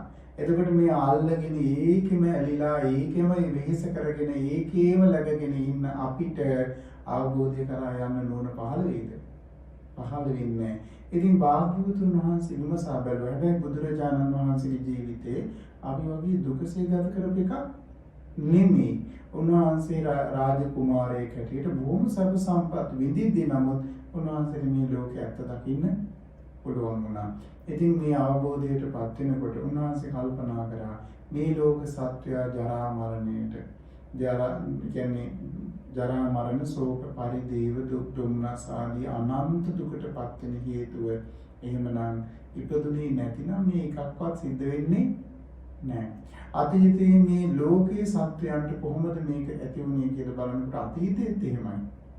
අතීත භවවල මේ විදිහටමයි කියනවා මේ දුක් දුම්නස් වලට පීඩා විඳින්න සිද්ධ වුනේ. අපි ත්‍රිසංගත සත්‍යය කරන් බැලුවොත් ඒත් එහෙමයි නේද? ඒත් වයසට යනවා, ලෙඩ වෙනවා, මැරෙලා යනවා. ඒකට ඒ අයටත් ඔය ප්‍රිය විප්‍රයෝග, අප්‍රිය සංප්‍රයෝග දුක් තියනවද නැද්ද? තියෙනවා. එතකොට මේ විදිහට ගත්තාම කිසිම තැනක මේ වාගෙන් ගැලවීමක් නැහැ. ඉතින් භාග්‍යවතුන් වහන්සේ විමසා බලනවා, හරි දැන් ඒක දන්නවා මොකද්ද? මේ ලෝකේ මේ කිසිම දෙයක් මේ ඔක්කොම දුකක්මයි. එතකොට මේ දුක හටගත්තේ කුමක් නිසාද? ආනිතකට භාග්‍යවතුන් වහන්සේ දැක්ක මේක හටගන්නේ ජාතිය නිසා, ඉපදිච්ච නිසා. අපේ ඉපදීමේ ස්වභාවයන් කීපයක් තියෙනවා නේද? අණ්ඩජ, ජලාභුජ, සංසේජද, ඕපපාතික. ඔය 4 ක්‍රමවේදයටම උපදිනවා. අද අපි ගොඩාක් අය දන්නේ, දකින්නේ අණ්ඩජ උපතයි, ජලාභුජ උපතයි, සංසේජද උපතයි දකින්නනේ. ඒත් පරිසරවල හටගන්න සත්තු ඉන්නවනේ. අනිත් ඒ කියන්නේ ඕපපාතික උපත ගැන බොහෝ දෙනා දන්නේ නැහැ. සමහර අය විශ්වාස කරන්නේ නැහැ. බුදුරජාණන් වහන්සේ දේශනා කරන ඔය 4 ආකාරයෙන්ම උපදිනවා කියලා. එතකොට දැන් මේ බුදුරජාණන් වහන්සේ විමසා බලන්නේ මොකක් ගැනද? දුක ගැන. දුක ගැන විමසනකොට ඇති වෙන්නේ මොකද්ද? පහළ වෙන්නේ මොකද්ද? ප්‍රඥාව පහළ වෙන්නේ. එතකොට බලන්නේ ප්‍රඥාව පහළ වෙන ක්‍රමවේදයට භාග්‍යවතුන් වහන්සේ මේක විමස බලනවා. මේ සාමාන්‍යයෙන් දුකටපත් වෙන ලෝක සත්‍යයේ මේ දුක්ඛිත ස්වභාවය ගැන දැක්කා. එහෙමනම් ජාති දුක්ඛා කියන එක උපත කියන එක දුකක් හැටියට දැක්කා. ඒ උපත දුකක් හැටියට දැකලා උන්වහන්සේ සඳහන් කරනවා මොකද්ද? මේ වගේම මිනිස්සෙක් හැටියට උපදිනවා වගේම අපි ත්‍රිසංගත සත්‍යයක් වෙලා උපදින අනුතුරෙන් යුක්තයි. එතනින් එහාට പ്രേත ලෝකේ പ്രേත අපායට ගිහිල්ලා പ്രേතෙක් වෙලා උපදින්නගෙන මිදිලා නැහැ. ඊළඟට අසුර ලෝකේ අසුරයෙක් වෙලා උපදින එකෙන් මිදිලත් නැහැ. මේ ලෝකේ යම්තා ආත්ම භාවයන් වෙත්නම් උපත් වෙත්නම් ඒ ඕනම ක්‍රමවේදයකට අපි උපදිනවා. එහෙමනම් මෙන්න මේ උපත නතර කරා නම් මේ විදියට කුමන හෝ ක්‍රමවේදයකට උපදින ක්‍රමවේදේ නතර කරගත්තා නම් මෙතනින් පස්සේ අපිට මේ ජරා මරණ ආදී දුක් වලට යන්න සිද්ධ වෙන්නේ නැහැ. අපි සමහර වෙලාවට මේ ජීවිතේ පුංචි ආස්වාදයකට හිර වෙලා ඒ ආස්වාද සැපේ ඇලී ගලී වාසය කරමින් අහෝ සැපයි කියකී ඉන්නවා. හැබැයි දුකක් ආපු වෙලාවට අපි කියන්නේ මොකද්ද? මම මැරිලා ගියා නම් ඔක්කොම ඉවරයි කියලා. අනේ මැරිලවත් යන්නේ නැහැ මේ වේදනාවෙන් මේ දුකින් මට මිදෙන්න කියලා කියන අය ඉන්නවද නැද්ද? සමහර කරදර බාධක ආපු වෙලාවට ආන්ගේම හිතෙන දැඩිව හිතෙන සමහර අය මොකද කරන්නේ? ජීවිතෙන් සමුගන්නවා. පාලමකින් ගිහිල්ලා පැනලා ඒක කෝච්චියට පැනලා මොකක් හරි ක්‍රමයකින් ජීවිතේ නැති කරගන්නවා. ඇයි ඒ? මොකෙන් මිදෙන්නද? දුකින් මිදෙන්න. මේ වේදනාව මට ඉවස ගන්න බෑ. මේ වේදනාව මට තවත් විඳින්න බෑ. මම මැරිලා ගියොත් මේක ඉවරයි නේ කියලා එයා දුකින් මිදෙන්න ඕනේ කියලා ඒ විදිහට ජීවිතේ නැති කරගන්නකොට ආයමත් දුකටපත් වෙන ජීවිතයක් ලැබෙනවද නැද්ද? එතකොට භාග්‍යවත් බුදුරජාණන් වහන්සේ කල්පනා කරා මේ විදිහට මේ දුකක් නම් තියෙන්නේ ඒ බෝධිසත්ව සිතේ. උන්වහන්සේ මානසිකාර කරනවා, යෝනිසෝ මානසිකාරය කරනවා. මේ විදිහට උපදින ආකාර 4ක් තියෙනවා. මේ ආකාරයෙන් උපදිනවා. එසේ උපදිනකොට මේ සත්‍ය ආයමත් ජරා මරණ ශෝක පරිදේව දුක්ඛ දෝමනස් ආදී නොයේ දුක් ගැට විඳවනවා නේද කියලා. ඊළඟට දකින්න බලනවා යම් වෙලාවක මේ ලෝකී මේ ජාති කියන ස්වභාවය ඉක්මවා ගියොත් මේක නැත්තම් එහෙම මේ දුක් කොට ඉතුරු වෙනවද? දුක් කොට ඉතුරු වෙන්නේ නැහැ. ඒ වෙලාවේ දැක්කා එහෙමනම් කුමක් නිසාද ජාතිය හටගන්නේ කියලා විමසනවා. උපත හටගන්නේ කොහෙන්ද? අපි හැමෝම දන්නවා මොකද්ද? භව පච්චයා ජාති. හරි ලේසි මේක අයින් කරන්න පුළුවන් බැරි දෙනා. හැබැයි මේ දැනුමයි දැකීමයි කියන්නේ දෙකක්. අපි දැනගත් වචනයට පමණක් සීමා වෙච්ච දැනුම එච්චරම ප්‍රබල නෑ. හැබැයි මේ භවය කියන කාරණය බුදුරජාණන් වහන්සේ යන නුවණින් විමසා බලනවා. මේ නිකම් නුවණින් විමසනවා නෙමෙයි.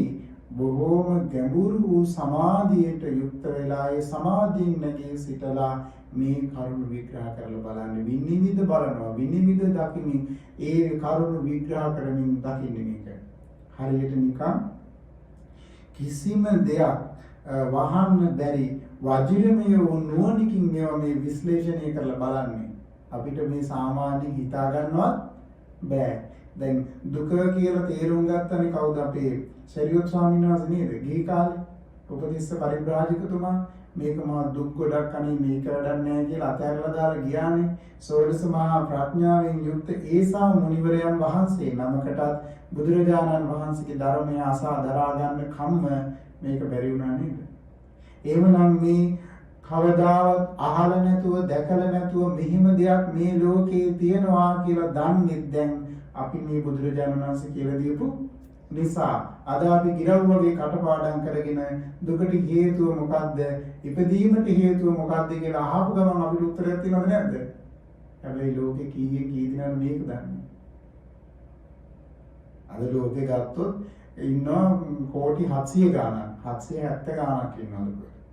එතකොට මේ කෝටි 770 ගාණෙන් ඔබ ඉපදිලා ඉන්නේ කුමක් නිසාද කියලා අහුවොත් එහෙම උත්තර දෙන්න පුළුවන් කාටද? කී දෙනෙක් ඇද්ද? බෞද්ධයන් අතරත් බොහොම අතලොස්සයි. පුරුද්දක් හැටියට කියන්න සමහර අය පුරුදු වෙයි. තේරුම් ගැනීම තුළ ඉන්නේ බොහොම අතලොස්සයි. එතකොට මේ භවපත්‍ය ආගාති භවය සකස් වීම නිසා කර්ම සකස් වීම නිසා තමයි ඉපදින්නේ. එතකොට අන්න භවය කිව්වම මොකද්ද භවය? කාම ලෝකේ කාම ලෝකේ ඉපදීම සඳහා කර්ම සකස් වුණාම ඒකට කියනවා කාම භවය.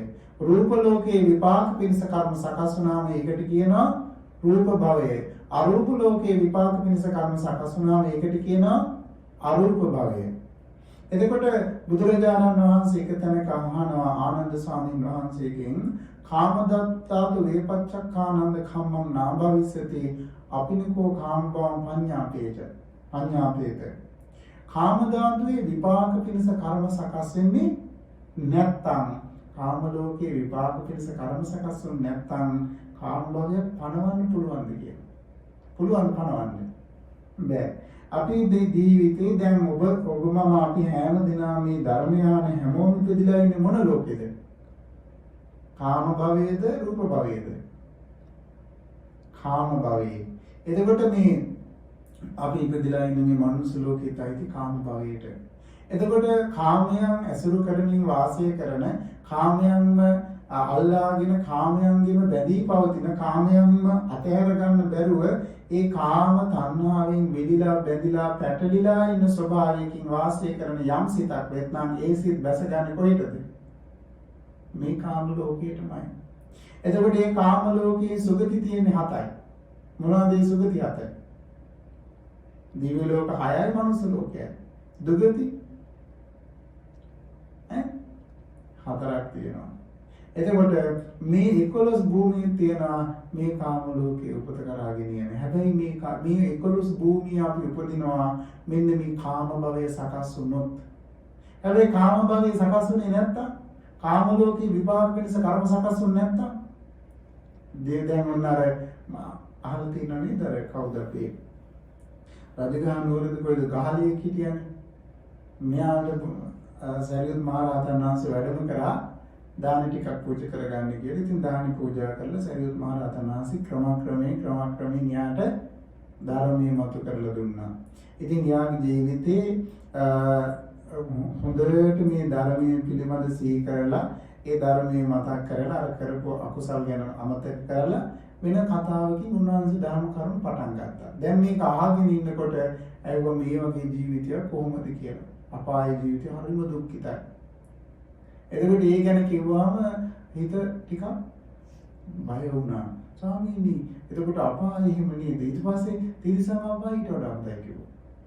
තිරිසන් අපාය ඊට වඩා හොඳයි කිව්වා. මෙයාගේ හිතේ කුරුල්ලෙක් වගේ වෙන්න තියෙනවා නම් ගොඩක් හොඳයි කියලා මෙයාට හිතුණා. ඊට පස්සේ තිරිසන් අපායේ තියෙන දුක් ගැන කිව්වා.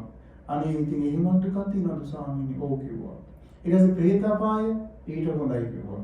මේ ප්‍රේත අපායට පස්සේ තමයි තිරිසන් අපාය. ඊට පස්සේ තිරිසන් අපායට පස්සේ අසුර අපාය ගැන කිව්වා. දැන් මෙයා කියන වෙලාවේ මොකද කරන්නේ?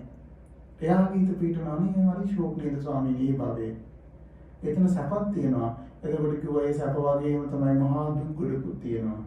ඔබ චුට්ටක්වත් කැමති නොවෙන්න පුළුවන් මේසා දුක් විඳින්න සිද්ධ වෙනවා. ඉතින් මේ ගැන කිව්වම අනේ කනකාටු වුණා. ඊට පස්සේ කිව්වා ඊට වඩා කොච්චර හොඳ දුප්පත් ගෙදරක පුංචි කියන්නේ දුගී දුප්පත් වෙලා මිනිස්සෙක් කියලා හිතුණා ඊට වඩා සැපයි මේ දුපාසක කියලා කිව්වා.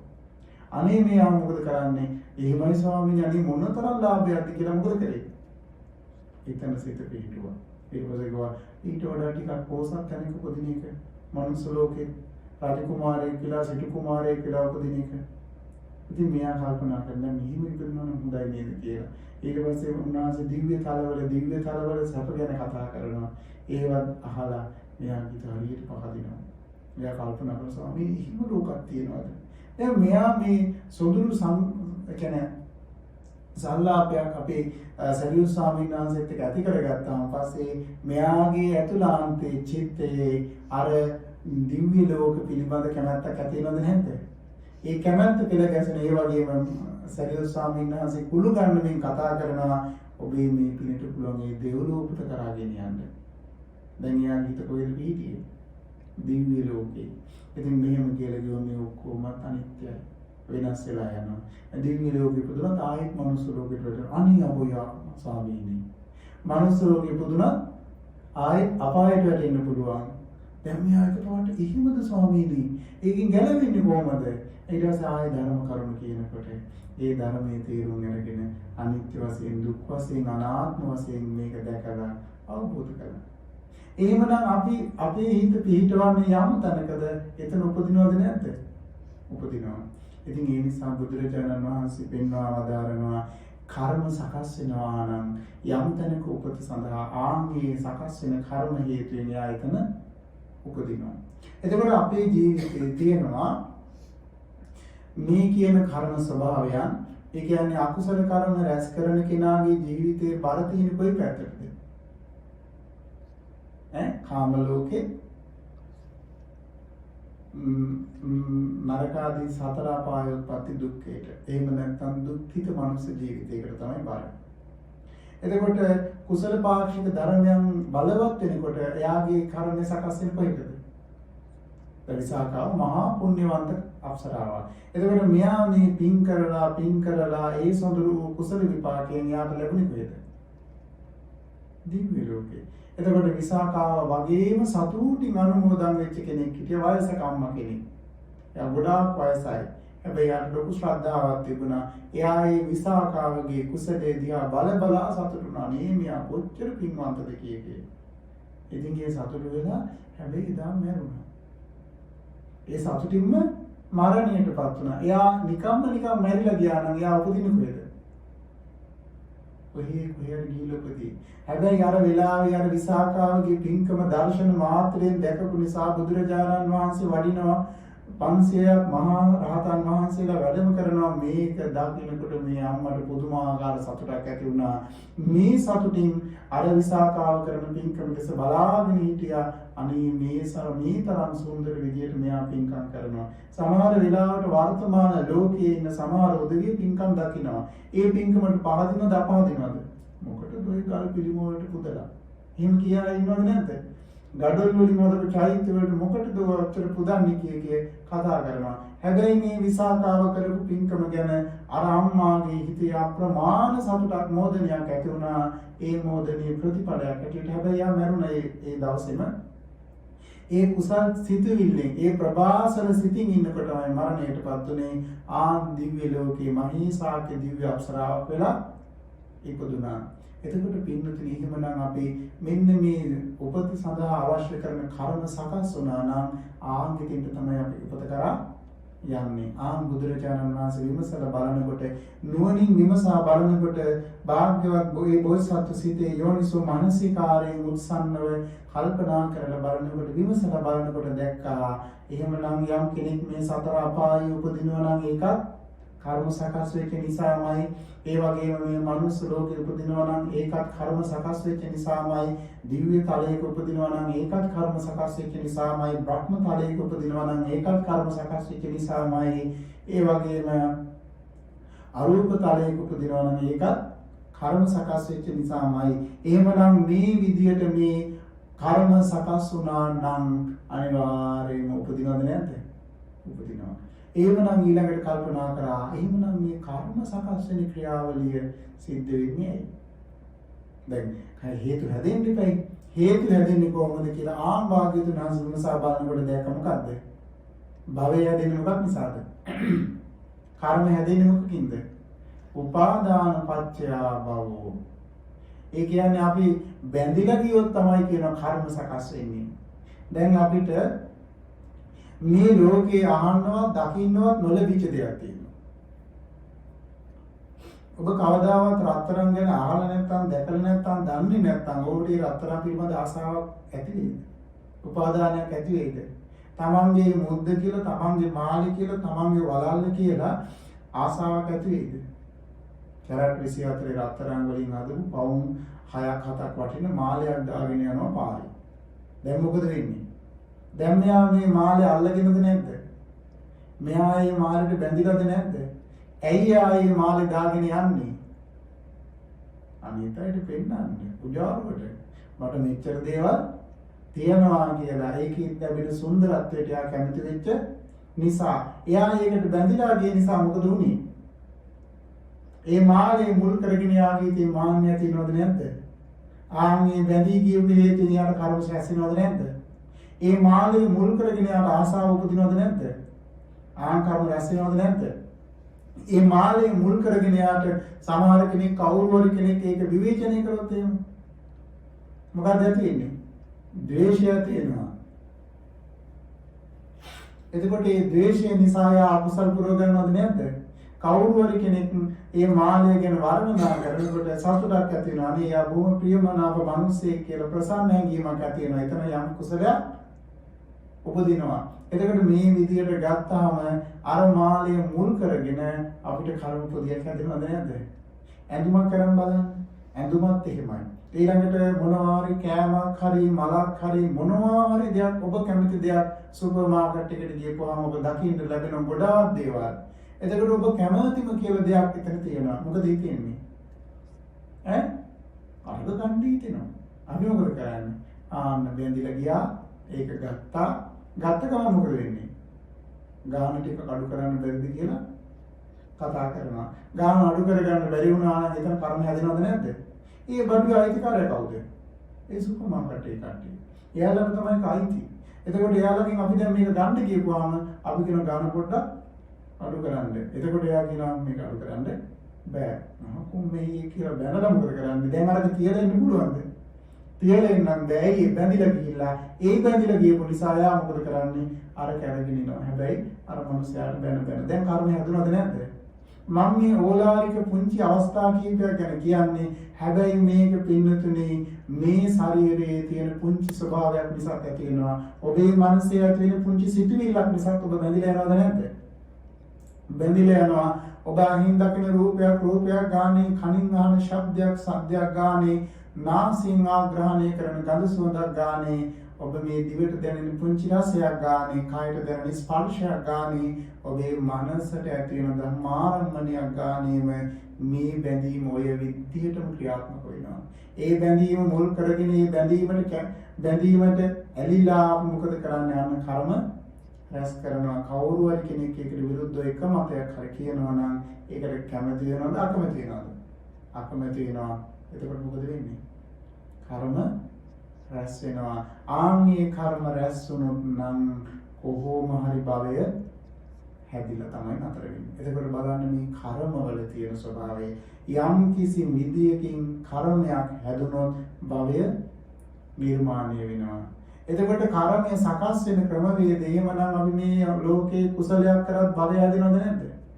අකුසලයක් කරත් භවය හැදෙනවද නැද්ද? කුසලයක් කරත් අකුසලයක් කරත් මේ ලෝකේ කරන සෑම දෙයකින්ම අන්න භවය නිර්මාණය වෙනවා. ඉතින් බුදුරජාණන් වහන්සේ දකිනවා එහෙමනම් මේ භවය හැදෙන්නේ මොකක් නිසාද? බැඳිලා ගිය නිසා. ඔබේ මුණුබුරා වෙන්න පුළුවන්, ඔබේ මිනිබිරිය වෙන්න පුළුවන්, ඔබේ පුතා වෙන්න පුළුවන්, ඔබේ දරුවා වෙන්න පුළුවන්, ඔබේ ස්වාමියා වෙන්න පුළුවන්, ඔබේ බිරිඳ වෙන්න පුළුවන්. ඔබට මේ ලෝකේ නැති දුක් ගොඩක් හදලා දුන්නේ කවුද? ඒ අයම නෙමෙයිද? දැන් මොන අපිට හොඳයි කියලා තෝරගන්නවා බාහිරින් ඉන්න එක්ක පිරිමියෙක් එක්ක කාන්තාවක්. හැබැයි එයා හැදුනේ වැඩිනේ කොහෙද? ඒවා අපි දන්නේ නැහැ. එයාගේ පොඩි කාලේ තොරතුරු මොනවද ඒවා අපි දන්නවද?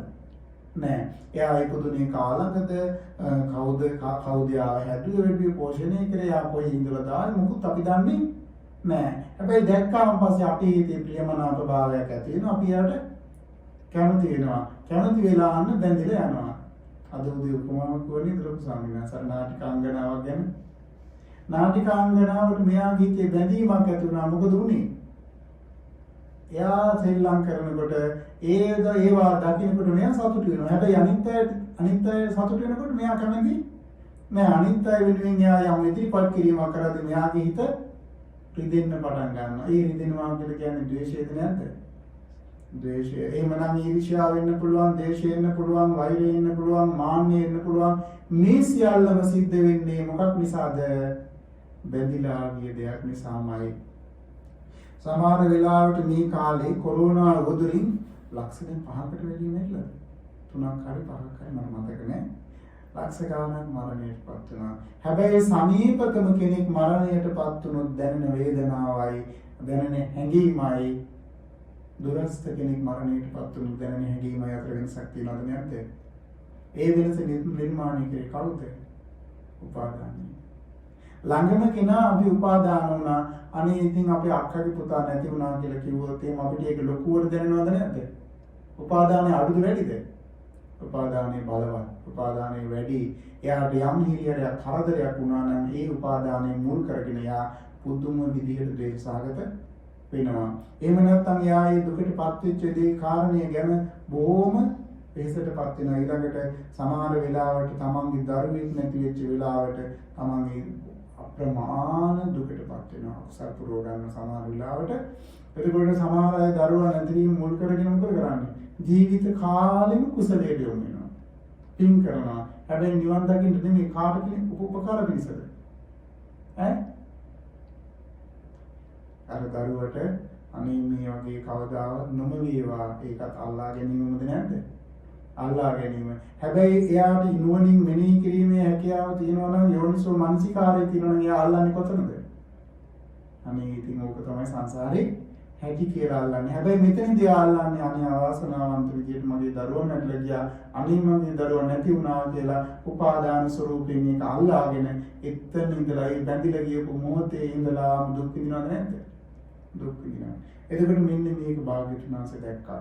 ඊට පස්සේ කල්පනා කරා එහෙමනම් මේ බැඳිලා ගියොත් විතරයි මේ උපාදානය හැදුනොත් විතරයි භවය සකස් වෙන්නේ. හැබැයි ඉතින් භවය සකස් වුණොත් නම් උපදින එක නතර වෙන්නේ නෑ. උපදින එක නතර වෙන්න නම් භවය හැදෙන එක නතර වෙන්න ඕනේ. භවය හැදෙන එක නතර වෙන්න නම් බැඳී යන්නේක නතර වෙන්න ඕනේ. ඊට පස්සේ භාග්‍යවතුන් වහන්සේ කල්පනා කරනවා ඒ බෝසත් සිතුවිල්ලෙන් උන්වහන්සේ මනසිකාර කරනවා, යෝනිසෝ මනසිකාර කරනවා, වජිරමේ ප්‍රඥාවෙන් විමසලා බලනවා අනේ එහෙමනම් ඇයි මේ විදියට මිනිස්සු බැඳිලා යන්නේ? අන්න මොකද්ද බැඳිලා යන්නේ හේතුව? තණ්හා පච්චය උපාදානං. ඔබ මේ ජීවිතේ යම් දෙයකට බැඳුනා නම් මේක මගේ කියලා අල්ලගත්තා නම්, මේක මට අයිති කියලා වෙන් කරගත්තා නම්, මේක මගේ කියලා වෙන් කරගත්තා නම්, තමන්ගේ කියලා හදාගත්තා නම් මේ සියල්ලම සිද්ධ වෙන්නේ මොකක් නිසාද? ආසාව මුල් කරගෙනමයි නේද? ආසාව නිසාමයි. ඒ ආසාව මුල් කරගෙන ඇති වෙච්ච ඒ බැඳීම නිසාමයි එවනම් කර්ම සකස් වුනේ. එවනම් කර්ම සකස් වෙන්න මූලිකම හේතුව මොකක්ද? බැඳී යාම. බැඳී යන්න අවශ්‍ය කරපු මූලික හේතුව මොකක්ද? දැන් අපිට ගොඩක් දේවල් තියෙනවා ලෝකෙ දකින්නේ නේද? කෑම බෙදා ගන්න ගියපුවම කෑම වර්ග ගොඩාක් තියෙනවා. හැබැයි සමහර වෙලාවට හැම කෑම වර්ගයක්ම ගන්නෙ නැහැ. මේ මොනවද කොත්තමල්ලි කොළේම තිබුණොත් එහෙම බලන්නේවත් නැහැ. එතකොට ඒ එක එක්කෙන සමහර අය කොත්තමල්ලි වල කොළ වලට කැමති නැද්ද? හරි කැමති. සමහර අය බලන්නේවත් නැහැ. අකමැති නම් දායි ව්‍යංජන වලට. එතකොට කැමති දෙයට නේද අපි බැඳිලා යන්නේ. ආසාව අපිව සතුටු කරන යමක් වෙත්නම් අපි ආංගයකට බැඳිලා යනවා. ඔබේ ආසාව යම් විදියකටද පවතින්නේ ඒ විදියට තමයි ඒකට බැඳිලා යන්නේ. එතකොට පින්නතුනි මේ ආසාව කියලා කියන්නේ මොකද්ද? අපි පාලියෙන් කියනවා තණ්හාව කියලා. සිංහලෙන් කියනවා ආසාව. එහෙම නැත්නම් ඇලීම කියලා. මේ ඇලීම මේ එකක්වත් කරන දේවල් නෙමෙයි. කෙරෙන දේවල් නේ. මේකේ කර්තෘකාරකයක් නැහැ. මේ ආවදා කරනවා කියලා ක්‍රමවේදයක් බුදුරජාණන් මෙතනදී දේශනා කරන්නේ නැහැ. බැඳී යාම ඇලීම නේද? එතකොට උන්වහන්සේ දේශනා කරන්නේ මේ තණ්හා ස්වභාවයේ තියෙන තාක්කල් තමයි මේක ඇලෙන්නේ. එතකොට තණ්හාව බුදුරජාණන් වහන්සේ අපිට අඳුන්වනවා මොකක් වගේද? ගම්මිකක් වගේ. ලෝකයේ තියෙන ඉහළම ගම්මික තමයි තණ්හාව. අලවනවා ඇලිල්ලක් ආය ගලව ගන්න බැරි විදියටම ඔබේ ජීවිතයේ මේ ආසාවෙන් ඇලිච්ච දේවල් කොච්චර තියෙනවද? ඔබ මේ ලෝකයේ ඇසුරු කරන්නේ ගනුදෙනු කරන්නේ 6 දෙනෙක් එක්ක. කවුද? ඇසයි, කනයි, නාසයයි, දිවයි, ශරීරයයි, මනසයි. එතකොට මේ තණ්හාව ඇසුරු කරන්නේ කවුද? තණ්හාව කොහෙද උපදින්නේ? ඔය 6 දිනාගේ තමයි. සාකෝ පනේසා තණ්හා උපජ්ජමානං උපජ්ජති යම් තැනක නේද? මේ තණ්හාව උපදිනවා නම් උපදීද? ඒක තමයි උපදින්නේ. මොකෙද? චක්කුම් ලෝකෝ පිය රූපං සාත රූපං ඉත්තේසා තණ්හා උපජ්ජමානං උපජ්ජති. මේ ආසාව උපදින්නේ මේ තණ්හාව උපදින්නේ ඇහැ මුල් කරගෙන කියනවා. චක්කුම් ලෝකෝ පිය රූපං සාත රූපං. මේ ඇහි යම් වූ ප්‍රිය වූ බවක් කියන්නේ ඇස නිසා උපදින යම් ප්‍රිය රූපයක් වෙත්නම් මෙන්න මේකේ කියන තණ්හාව උපජ්ජමානං උපජ්ජති. ඉපදෙන්නේ. එතකොට මේ තණ්හාව මුල් බැසගෙන ඉන්නේ කොතනද? ඇස මුල් කරගෙන. එහෙමනම් මේ තණ්හාව අයිති තණ්හාව පවතින කුමක් මුල් කරගෙනද? ඇස මුල් කරගෙනමයි. එතකොට ඊළඟට කියනවා චක්කුම් ලෝකෝ පිය රූපං සාත රූපං ඉත්තේසා තණ්හා උපජ්ජමානං උපජ්ජති. සෝතා ලෝකේ පිය රූපං සාත රූපං ඉත්තේසා තණ්හා උපජ්ජමානං උපජ්ජති. එතකොට මේ ඇහින් දකින්න රූප ඔස්සේ, කනින් අහන ශබ්ද ඔස්සේ, නාසයෙන් ආග්‍රහණය කරන ගඳ සුවඳ ඔස්සේ, දිවට දැනෙන රසය ඔස්සේ මේ හැම වෙලාවකම හැම දෙයක් එක්කම මේ ආසාව උපදිනවද නැද්ද? පින්වතුනි, ඔබේ ආසාව නූපදින අසුරු සැනක් ගන්න මොහොතක්වත් නැහැ. මේ ආසාවෙන් ඔබ බඳින්න නැති අසුරු සැනක් ගන්න මොහොතක්වත් ඔබේ ජීවිතේ දකින්න හම්බෙන්නේ නැහැ. ඒ තරම් මේක සියුම්. අපිට තේරෙන්නේ නැහැ. අපි මේ දහමට ඇලෙනවද නැද්ද? අපි මේ ප්‍රතිපදාවට ඇලෙනවද නැද්ද? මේ හැම දෙයකම තියෙන මොකද්ද? තණ්හාව. හැබැයි සමහර ඒවා හිත කරන්නේ. ඒ තණ්හාවම හිත කර බවක් තියෙනවා. ඉතින් එක දවසක් මේ කවුද අපේ අජාන්ජා ස්වාමීන් වහන්සේ ළඟට ගිහින් ප්‍රශ්නයක් අහලා මිනිස්සේ අහනවා මොකද්ද ස්වාමීනි මේ දැන් තණ්හාව කිව්වම දැන් ඔය බණ අහන එකක් තණ්හාවනේ. පින් කරන එකක් තණ්හාවනේ. ඔය විදිහට ප්‍රතිපදා පුරන එකක් තණ්හාවනේ. එතකොට ඒකට මොකද කියන්නේ කියලා. උන්වහන්සේ ලස්සන උත්තරයක් දෙනවා. හොඳයි එහෙනම් මේක බලන්නකෝ. ඔබ පොල් මිලදී ගන්නවා ඕක කියනවා. ඒ පොල් කටුවෙන් ඔබට ප්‍රයෝජනයක් තියනවද? නෑ ස්වාමීනි. ඔබ මේ පොල් කටුව කනවද? නෑ. හැබැයි ඔබ පොල් ගන්නකොට මොකද කරන්නේ? ඔබ පොල් කටුවත් එක්ක තමයි කියනවා ගන්නෙ. ඒ පොල් කටුවත් එක්ක අරගෙන එන මොකද කරන්නේ? කටයින් කරලා පොල් ටික ගන්නවා. පොල් ටික ගත්තාම පස්සේ කට්ටිය වැඩක් තියෙනවා. එහෙමනම් මේ ධර්ම මාර්ගයේ යෙදෙන්න අපි ආසාව උපයෝගී කරගන්නවා මොකක් වෙනුවෙන්ද? ආසාව දුරු කිරීම වෙනුවෙන්මයි. හැබැයි ඒකට ඡන්දය අවශ්‍යද නැද්ද? මේ ආසාව අවශ්‍යයි. ඉතින් බුදුරජාණන් වහන්සේ පෙන්වා වදාළනවා එහෙමනම් අන්න හම්බුණා කවුද? මේ බැඳී යන්න හේතුනේ ආසාවමයි. අපි මේ ලෝකේ හැමෝම කෙරෙහි බැඳෙනවද? නෑ. මූලිකවම අපි ඉස්සරලාම අපි කියලා දකින්නේ අම්මයි තාත්තයිනේ. ඒ බන්ධනේ බැඳෙනවා බැඳිල්ලක් ආය ගැලවෙන්න බැරි විදිහටම. ඊට පස්සේ ඊළඟ බන්ධනේ මොකද්ද? සහෝදරයන්ට අපි බැඳෙනවා. ඒ බන්ධනෙත් බැඳෙනවා බැඳිල්ලක් ආය ගැලවෙන්නේ නැති වෙන්න. ඊට පස්සේ බැඳෙන්නේ කාටද? තමන්ගේ බිරිඳට. එහෙම නැත්නම් තමන්ගේ ස්වාමියාට බැඳිලා යනවා. හැබැයි මේ බන්ධනයට සහෝදර බන්ධනයට ඉක්මවා හිටිනවද නැද්ද? සමහර වෙලාවට මාගේ බන්ධනෙත් ඉක්මවා හිටිනවා. ඇයි? අම්මට තාත්තට සලකන්නවත් හිතින්නේ නැහැ. එතකොට මේ විදිහට ඔබ ඇලිලා ආසාවෙන් ඇලෙන තරමට මේ බන්ධනේ තද වෙනවා. ඒ ගැටි තද වෙනවා. ලියා ගන්න බැරි වෙනවා. එතකොට මේ නිසා කොච්චරනම් අකුසල කන්දක් අපි රැස් කරනවද මේ ජීවිතේ? ඉපදිච්ච දවසේ ඉඳලා අවසාන දවස දක්වාම අපි පින්නතුනේ මේ තණ්හාව ක්ෂය කරගන්න බැරි වුණොත් ඒ තණ්හාව මුල් කරගෙන අප්‍රමාණ අකුසල කන්දක් රැස් කරනවා. එතකොට අපි බලමු මේ තණ්හාව ඇති වෙන්න හේතුව මොකක්ද කියලා. නේද? එතකොට බුදුරජාණන් වහන්සේ මෙතනදී පෙන්වන මොකක් නිසාද? පස්සපච්චය වේදනා පච්චය තණ්හා. ආස කරන්නේ මොකටද එහෙනම්?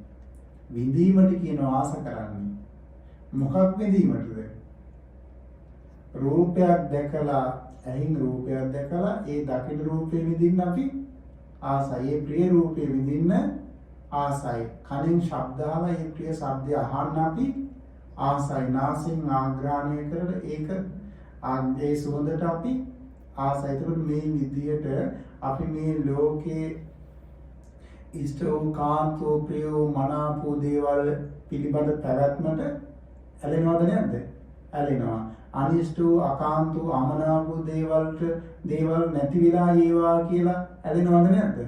ඒ වාගේ නැවැත්මට ඇලෙනවා. ඒවා නොපවතිවා කියලා ඇලෙනවා. අනේ මට නම් මේක නම් ආයෙ දරා ගන්න බෑ, මේක නැති වේවා කියලා අපි ඇලෙනවද නැද්ද?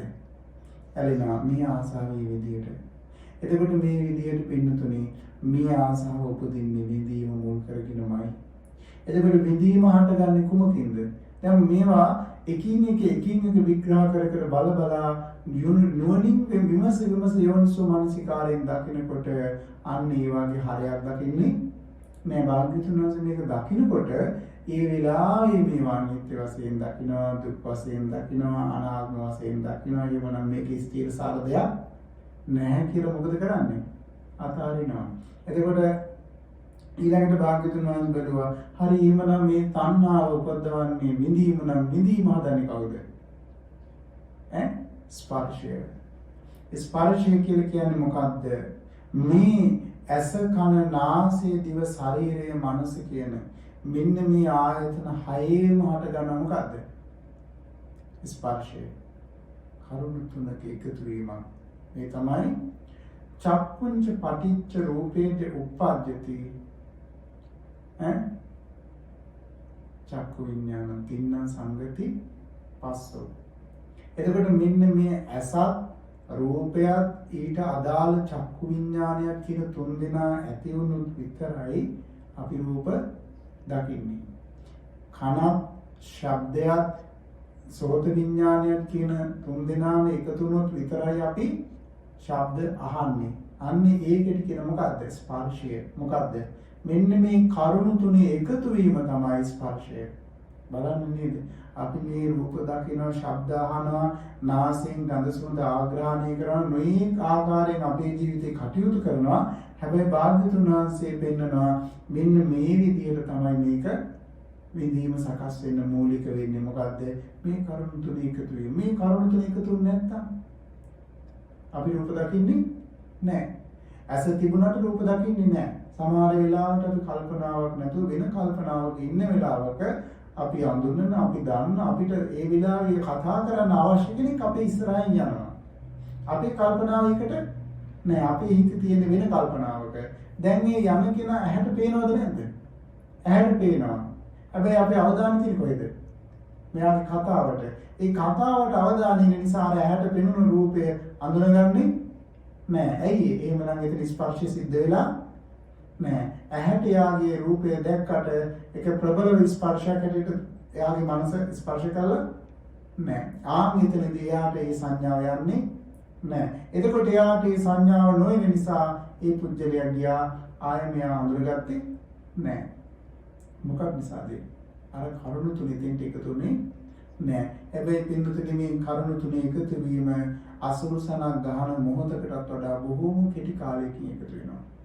මිලි තප්පර ගානටත් වඩා කෙටි කාලයකින් එකතු වෙනවා. හැබැයි මේ අපි රූපයක් දැක්කා කියනකොට මෙන්න මේ කරුණු තුනේ කෝටි ප්‍රකෝටි ගණන් එකතු වීමක් තමයි අපි රූපය දකින්නේ. එතකොට ශබ්දයක් ඇහුණා කියලා මේ ඕලාරික ශබ්දය අපිට ඇහෙනකොට ඒක අඳුනා ගන්නකොට කෝටි ප්‍රකෝටි ගණන් මේ විදියට මේ ක්‍රියාත්මක වෙච්ච ධාරාවක් තමයි අපි දකින්නේ. එතකොට මේ නිසා අපිට මේක අල්ලන්න ලේසි නෑ. ඒ තරම්ම ස්පීඩ්. ඒ තරම් වේගවත් නිසා අපිට මේක දැනෙන්නේ පේන්නේ නෑ.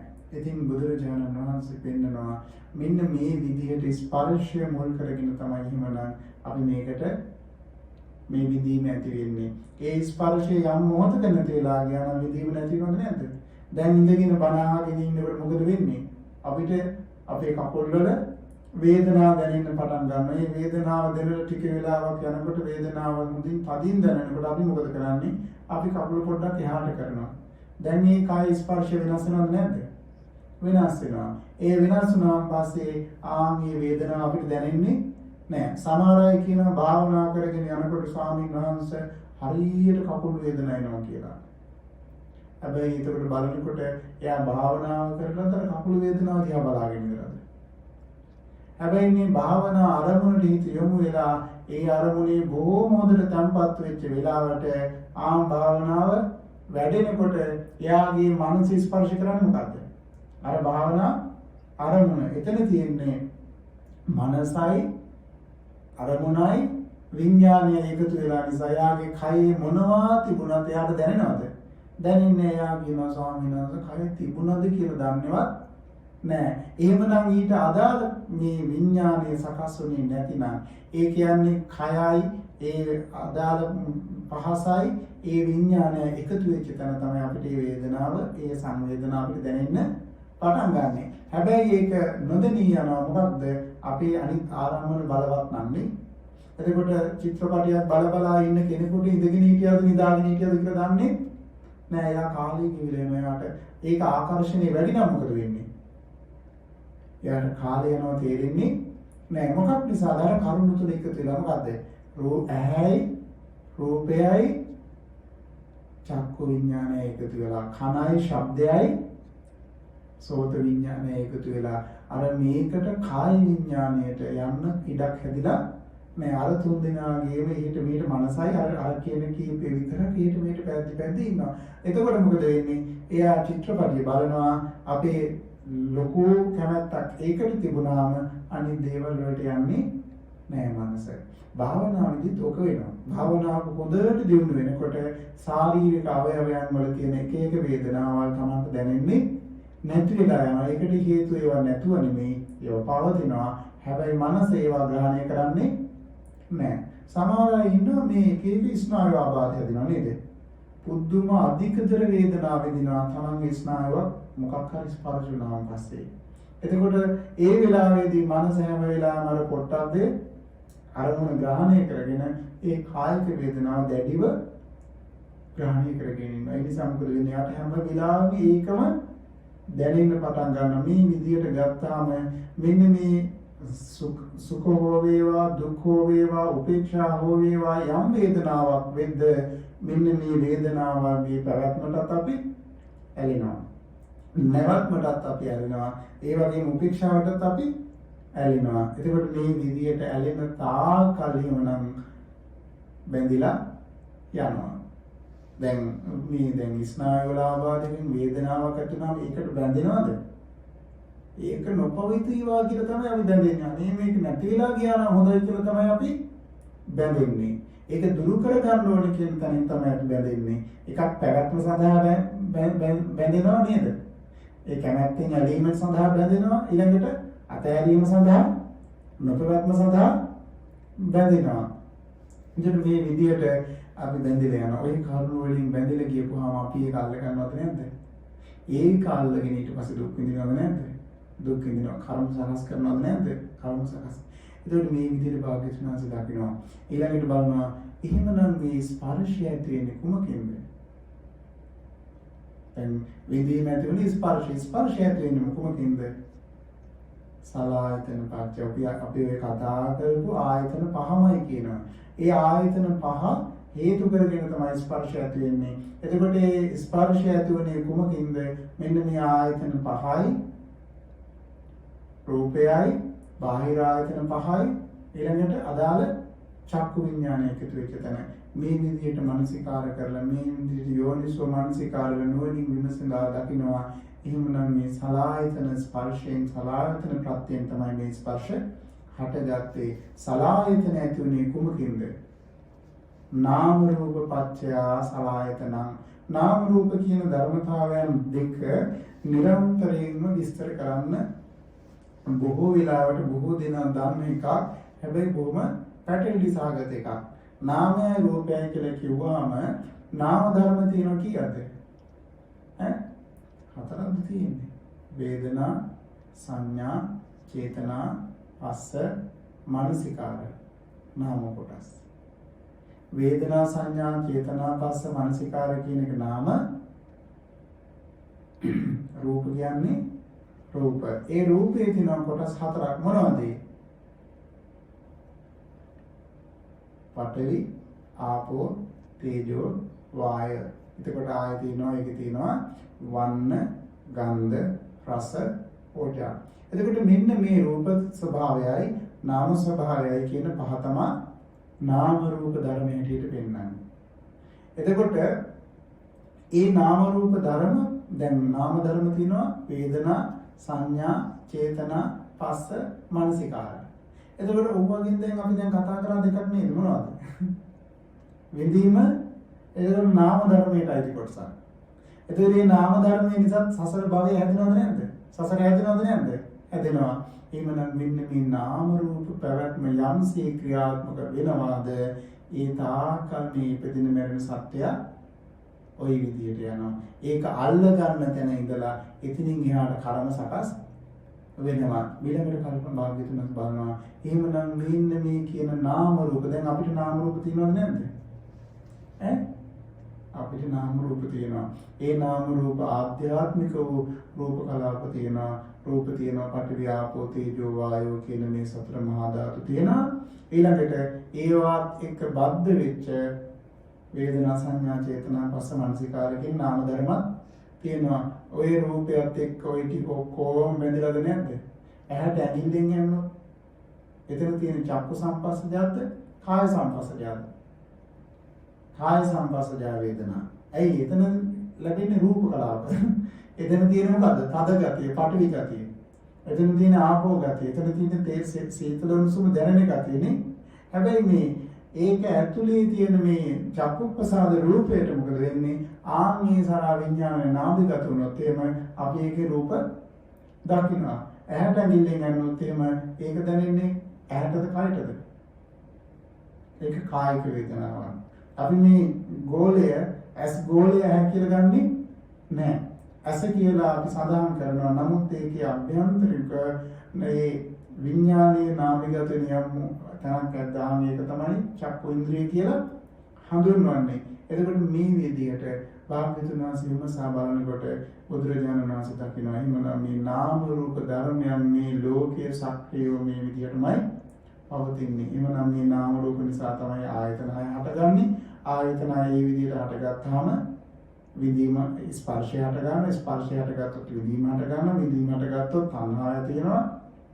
ඒකට තණ්හාව තියෙනකොට අපි ඒකට බැඳිලා යනවා. බැඳිලා කියපුවාම අපි ඒකේ කර්ම සකස් කරනවා. එතකොට මේ කර්ම සකස් කරන ප්‍රභවය යම්සේ ක්‍රියාත්මක වෙන තාක් කල් අපිට මේ ඉපදීමෙන් ගැලවෙන්න පුළුවන්කමක් ඇත්තේ නැහැ කියලා.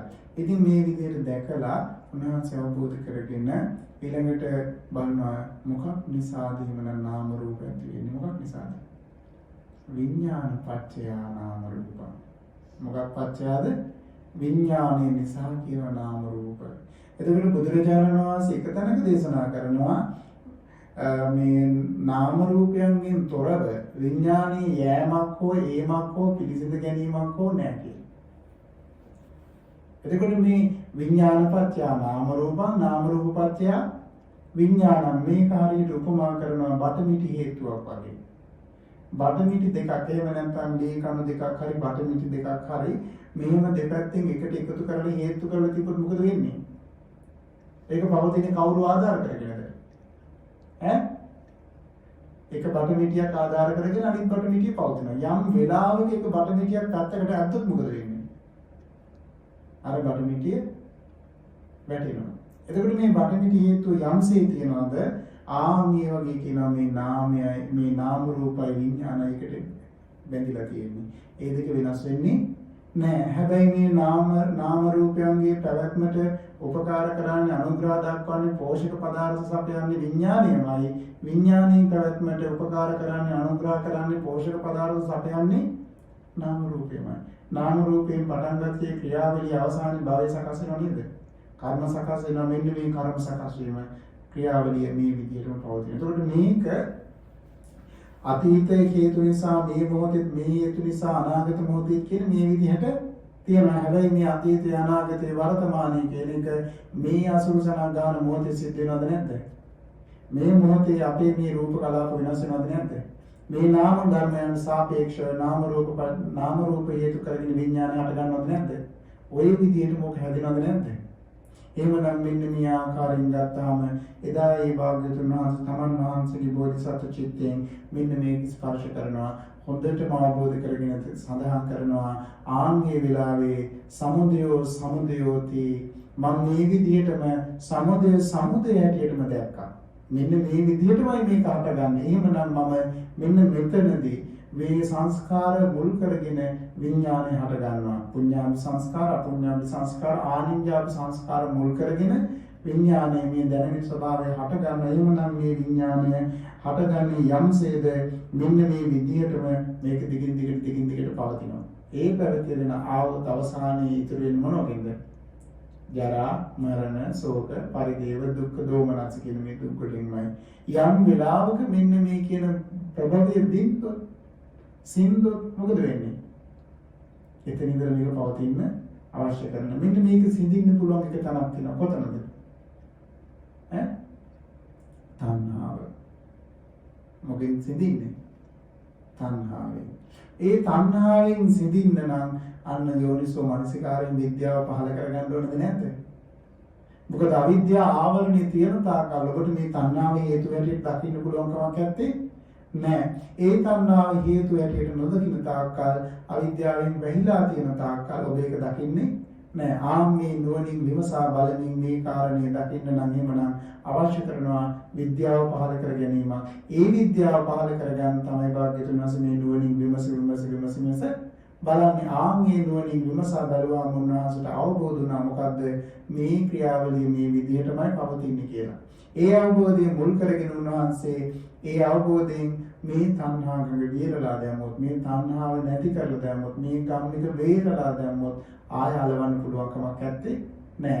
එහෙමනම් බැඳිලා යන්නේ නෑ. බැඳිලා ගියේ නැත්නම් ආය උපාදාන වෙන්නේ, උපාදාන වෙන්නේ නැත්නම් ආය භවය හැදෙන්නේ නෑ. සංසාර ඉවරද නැද්ද? සසර ඉවරයි. ඉතින් මෙන්න මේ කාරණේ මේ විග්‍රහ කරලා මෙන්න මේකෙන් ආයි නිරෝධය කරාම ওই විදිහට විග්‍රහ වෙනවා. එතකොට භාග්‍යවතුන් වහන්සේ පෙන්නනවා මහණෙනි හරියට මේක මේ පුරාණ නගරයක් වගේ. ගමේ ගොඩේ මේ මිනිස්සෙක් ඇවිදින්න යනවා කැලෑවට. කැලෑවේ ඇවිදගෙන ගියාම පස්සේ මේ කැලෑවේ ඇවිදගෙන යන කෙනා දකිනවා මේ නගරයකට යන පාරක් වල් බිහි වෙච්ච. මේ පාර දිගේ මෙයා ගියාම දකිනවා හරි ලස්සනට නටබුන් තියෙන මහ විශාල නගරයක. මෙයා එනවා ආපහු ඇවිල්ලා කතා කරනවා කාටද? රජ්ජුරුවන්ට. ඒ කාලේ ඔක්කොම රජ්ජුරුවන්ට තමයි කියන්නේ. රජ්ජුරුවන්ට ඒක කිව්වහම පස්සේ රජ්ජුරුව කියනවා හොඳයි අපි බලමු කියලා ගිහින් බලනවා. බැලුවාම පස්සේ විශාල නගරයක්. මෙයා මොකද කරන්නේ? ආයෙක ප්‍රතිනිර්මාණය කරනවා කියනවා. ඒ වගේ මේ තථාගත බුදුරජාණන් වහන්සේ සම්මා සම්බුද්ධියටපත් වෙනවා මෙන්න මේ මාර්ගයෙන්. ඒ මාර්ගයේ බුදුරජාණන් වහන්සේ පෙන්වනවා මෙන්න මේ පරිසම්පාද ධර්ම ක්‍රියාවලිය දැකලා මේ සංසාර ගමන අවසන් කරන්න පුළුවන් එකම එක මාර්ගයයි තියෙන්නේ.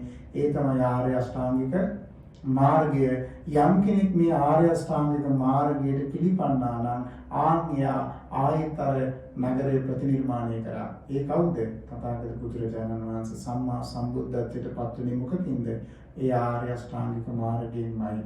ඒ සමුදය සමුදය හැටියට දැක්කා, නිරෝධය නිරෝධය හැටියට දැක්කා, නිරෝධ ගාමිනී ප්‍රතිපදා මාර්ගයට පැමිණුණා. ඒ මාර්ගයට පැමිණලා මේ සියල්ලම නැති කරලා දාන්න උන්වහන්සේට පුළුවන්කම ලැබුණා. ඒ භාග්‍යවත් බුදුරජාණන් වහන්සේ චතුරාර්ය සත්‍ය ධර්මය අවබෝධ කරගන්න ලොකු කාලයක් ගියේ නෑ නේද? මුලින්ම අර වැරදි ක්‍රමවේද අනුගමනය කරන්නේ. ඒ කියන්නේ ශරීරයට සැප දීලා බැලුවා, හරි ගියේ නෑ.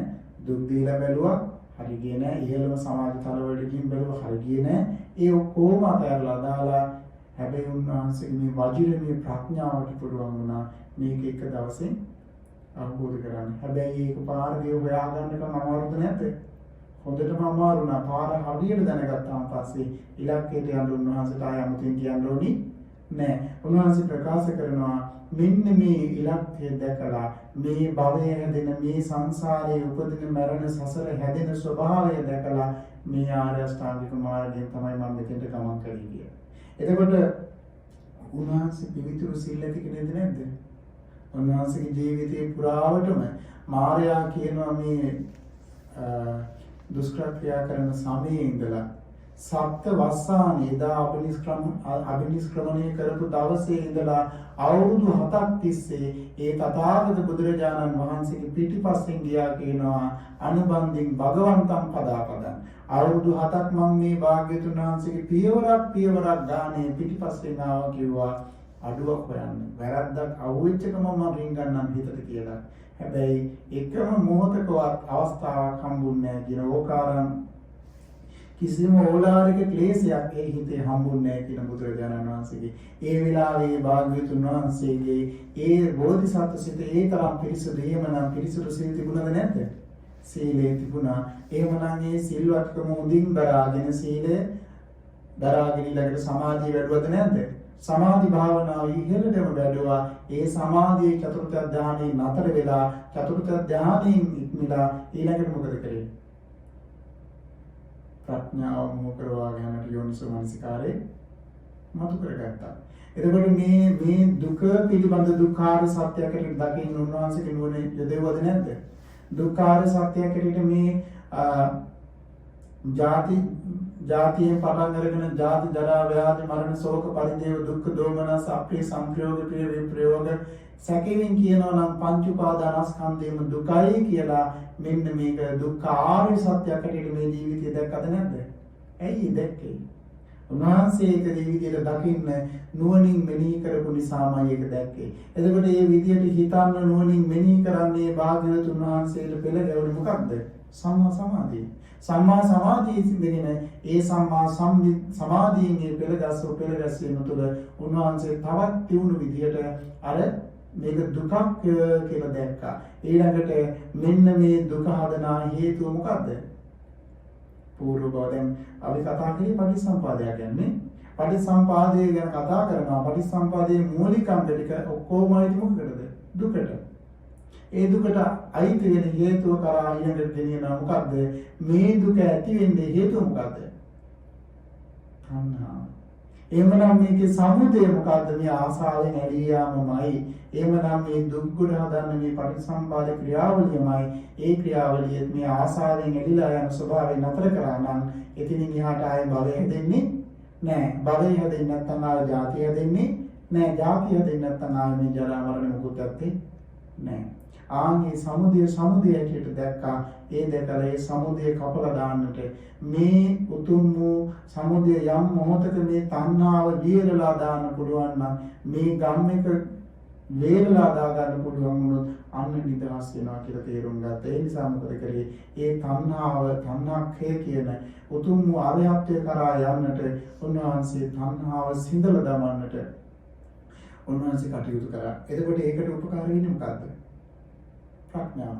ඒ ප්‍රඥාව උන්වහන්සේ චතුර්ථ ධ්‍යානික සමාධියෙන් නැගී ඉඳලා උන්වහන්සේ මේවා තම මේ ඇස, කන, නාසය, දිව, ශරීරය, මේ මනස කියන දේවල් අනිත්‍ය වශයෙන්, දුක් වශයෙන්, අනාත්ම වශයෙන් දකින්න පටන් ගත්තා. මොකද වෙන්නේ? විද්‍යාව පහළ වෙනවා. නාම රූප ධර්මයන් විදර්ශනාවට ලක් කරනකොට මේ නාම රූප නිසාමයි මේ විඥානය හටගන්නේ, විඥානය නිසා නාම රූප පවතින්නේ කියලා දකින මොහොතක් පාසා උන්වහන්සේගේ වජිරමය ප්‍රඥාව යොමු කරලා බැලුවා. මේ වාගේ එකම තැනකවත් මම කියලා ගන්න දෙයක් නැහැ, මගේ කියලා අල්ලන්න දෙයක් නැහැ, මගේ ආත්මය කියලා ග්‍රහණය කරගන්න දෙයක් නැහැ. මේම දකිනකොට විමසා බලනකොට දැක්ක මේවා මේ හේතුඵල ධමයක් විතරයි මෙතන තියෙන්නේ. එහෙමනම් මේ පංච උපාදානස්කන්ධ ලෝකේම පවතින හේතුඵල ධමයක් උරනම් මේක මම කියලා අල්ලගන්න දෙයක් නැහැ, මගේ කියලා ග්‍රහණය කරගන්න දෙයක් නැහැ. එහෙමනම් එතනින් ඉවරද නැද්ද? එහෙමනම් එතනින් එහාට මේකේ විද හේතුවක් නැහැ. උන්වහන්සේ ඒ භාග්‍යවත් බුදුරජාණන් වහන්සේ එතනින් එහාට ආසාවෙන් යන එක නතර කරනවා. මොකද තණ්හාව සම්පූර්ණයෙන් මුලින්ම පුටා දමන්නට, ක්ෂය කරලා දමන්නට, විනාශ කරලා දමන්නට ඒ බුදුරජාණන් වහන්සේ විස්තර පුළුවන් වෙනවා. ආන්ගේ විදියට තමයි අවබෝධයටපත් වෙන්නේ. ඒ වෙලාවේ බුදුරජාණන් වහන්සේ ප්‍රකාශ කරනවා, මහණෙනි මේක හරියට අතීත බුදුරජාණන් වහන්සේලාගේ ඒ බුද්ධ රාජ්‍ය ඒ විදිහටමයි කියන අවබෝධ කරගත්තේ. එදා ඒ යට ගියපු මේ බුද්ධ රාජ්‍ය නැවත මතු කරගන්නවා වගේ මම මාගේ මනසින් මේ දේ හොඳට විමසලා බලලා යෝනිසෝ මනසිකාරයෙන් මේ භව ප්‍රවත්ම ගැන හොඳට විමසලා බලලා නැවත උපත කරාපු ගෙනියන මේ චතුරාර්ය සත්‍ය නොදැනීම නම් වූ අවිද්‍යාව මුල් කරගෙන මේ භවය හදමින් තිබුණු ගමන නතර කරන්න මම සීලයමයි උපකාර කරගත්තේ කියනවා. මම සමාධියමයි උපකාර කරගත්තේ කියනවා. මේ සීලය මුල් කරගෙන, සමාධිය මුල් කරගෙන, ප්‍රඥාව මුල් කරවා ගන්න මොහොතේම මෙන්න මේ සියල්ලම අවබෝධ කරන්නේ බුදුරජාණන් වහන්සේට පුළුවන් වුණා. ඒ වගේම මහණෙනි අතීතයේ ඒ බුදුරජාණන් වහන්සේලා මේ විදිහටමයි කියන මේ චතුරාර්ය සත්‍ය ධර්මය අවබෝධ කළේ. එහෙමනම් ඒ නිවන් මාර්ගට යන්න ඔබ කැමති නම් ඒ පටිසම්පාද ධර්මයේ අතරක් නෑර අනිත්‍ය වශයෙන්, දුක් වශයෙන්, අනාත්ම වශයෙන් දකින්න ඔබ දක්ෂ වෙනවා නම් ඔබ දක්ෂ වෙන්නේ කවද්ද? සීලය පරිපූර්ණ වශයෙන් දියුණු කරගත්තොත් විතරයිනේ. එතකොට මේ සීලය පරිපූර්ණ වශයෙන් දියුණු කරගෙන පිරිසුදු භාවයට පත් වුණාම සමාධියෙන් මේ ලෝකයේ මේ පංච උපාදානස්කන්ධ ලෝකය මම නෙමෙයි, මගේ නෙමෙයි, මගේ ආත්මය නෙමෙයි කියලා යම් මොහොතක අතාරින්න පුළුවන් නම් නේද? පංච උපාදානස්කන්ධ කියන්නේ මොකද්ද? රූප, වේදනා, සංඥා, සංකාර, විඥාන. එතන තියෙන්නේ මොකද්ද? ඒත් නාම රූප ක්‍රියාවලියමයි. එතකොට මේ නාම රූප දෙකේ පැවැත්ම යම් ආකාරයෙන් බලපවත්තන මේ පංච උපාදානස්කන්ධ ලෝකයක් වෙන්නම් මේ පංච උපාදානස්කන්ධ ලෝකේ තමයි ඔබ ජීවිතය කියලා අල්ලගෙන තියෙන්නේ. ඔබ මේ අයින් දකින රූප ඔස්සේ, කනින් ආන ශබ්ද ඔස්සේ, නාසයෙන් ආග්‍රහණය කරන ගඳ සුවඳ ඔස්සේ, දිවට දැනෙන රසය ඔස්සේ, කායට දැනෙන ස්පර්ශය ඔස්සේ ඔබ අල්ලන්නේ මොකද්ද? පංච උපාදානස්කන්ධයක්මයි. ඔබ මේ ලෝකයේ තමන් සතු දෙයක් කියලා අල්ලනවා නම් ඒ අල්ලන්නේ පංච උපාදානස්කන්ධයමයි. බාහිර ලෝකයේ අනුන් සතු දෙයක් කියලා ඔබ අල්ලනවා නම් ඒ අල්ලන්නේ පංච උපාදානස්කන්ධයක්මයි. එහෙමනම් මේ විදියට ගත්තාම මෙන්න මේ පිළිබඳ මේක පිළිබඳ අනිත්‍ය වශයෙන් දකින්න පුළුවන් නම්, දුක් වශයෙන් දකින්න පුළුවන් නම්, අනාත්ම වශයෙන් දකින්න පුළුවන් නම් එදාට ආයකින් නිදහස් වෙනවද නැද්ද? නිදහස් වෙනවා. ඉතින් අර පැරණි බුදුරජාණන් වහන්සේලාගේ නගරයේ යට වෙලා තිබුණේ කැලෑවෙන් වැහිලා තිබුණ නගරයක් දැක්කාර කෙනා ආයෙ ගිහිල්ලා මතු කරගත්තා වගේ ඒ සිද්ධාර්ථ බෝධිසත්වයන් වහන්සේ ආයමත් වීරය කරලා ඒ පාරේ ගිහිල්ලා ඒ සීලය තුළ පිරිසුදු භාවයට පත් වෙලා, සමාධිය තුළ පිරිසුදු භාවයට පත් වෙලා, ප්‍රඥාවෙන් පරිසුද්ධත්වයට පත් වෙන ඒ උත්තමයන් වහන්සේ එදා ඒ පස්චිම යාමයේ අවසන් වෙනකොට උතුම් වූ සම්මා සම්බුද්ධත්වයට පත් වී වදාලා.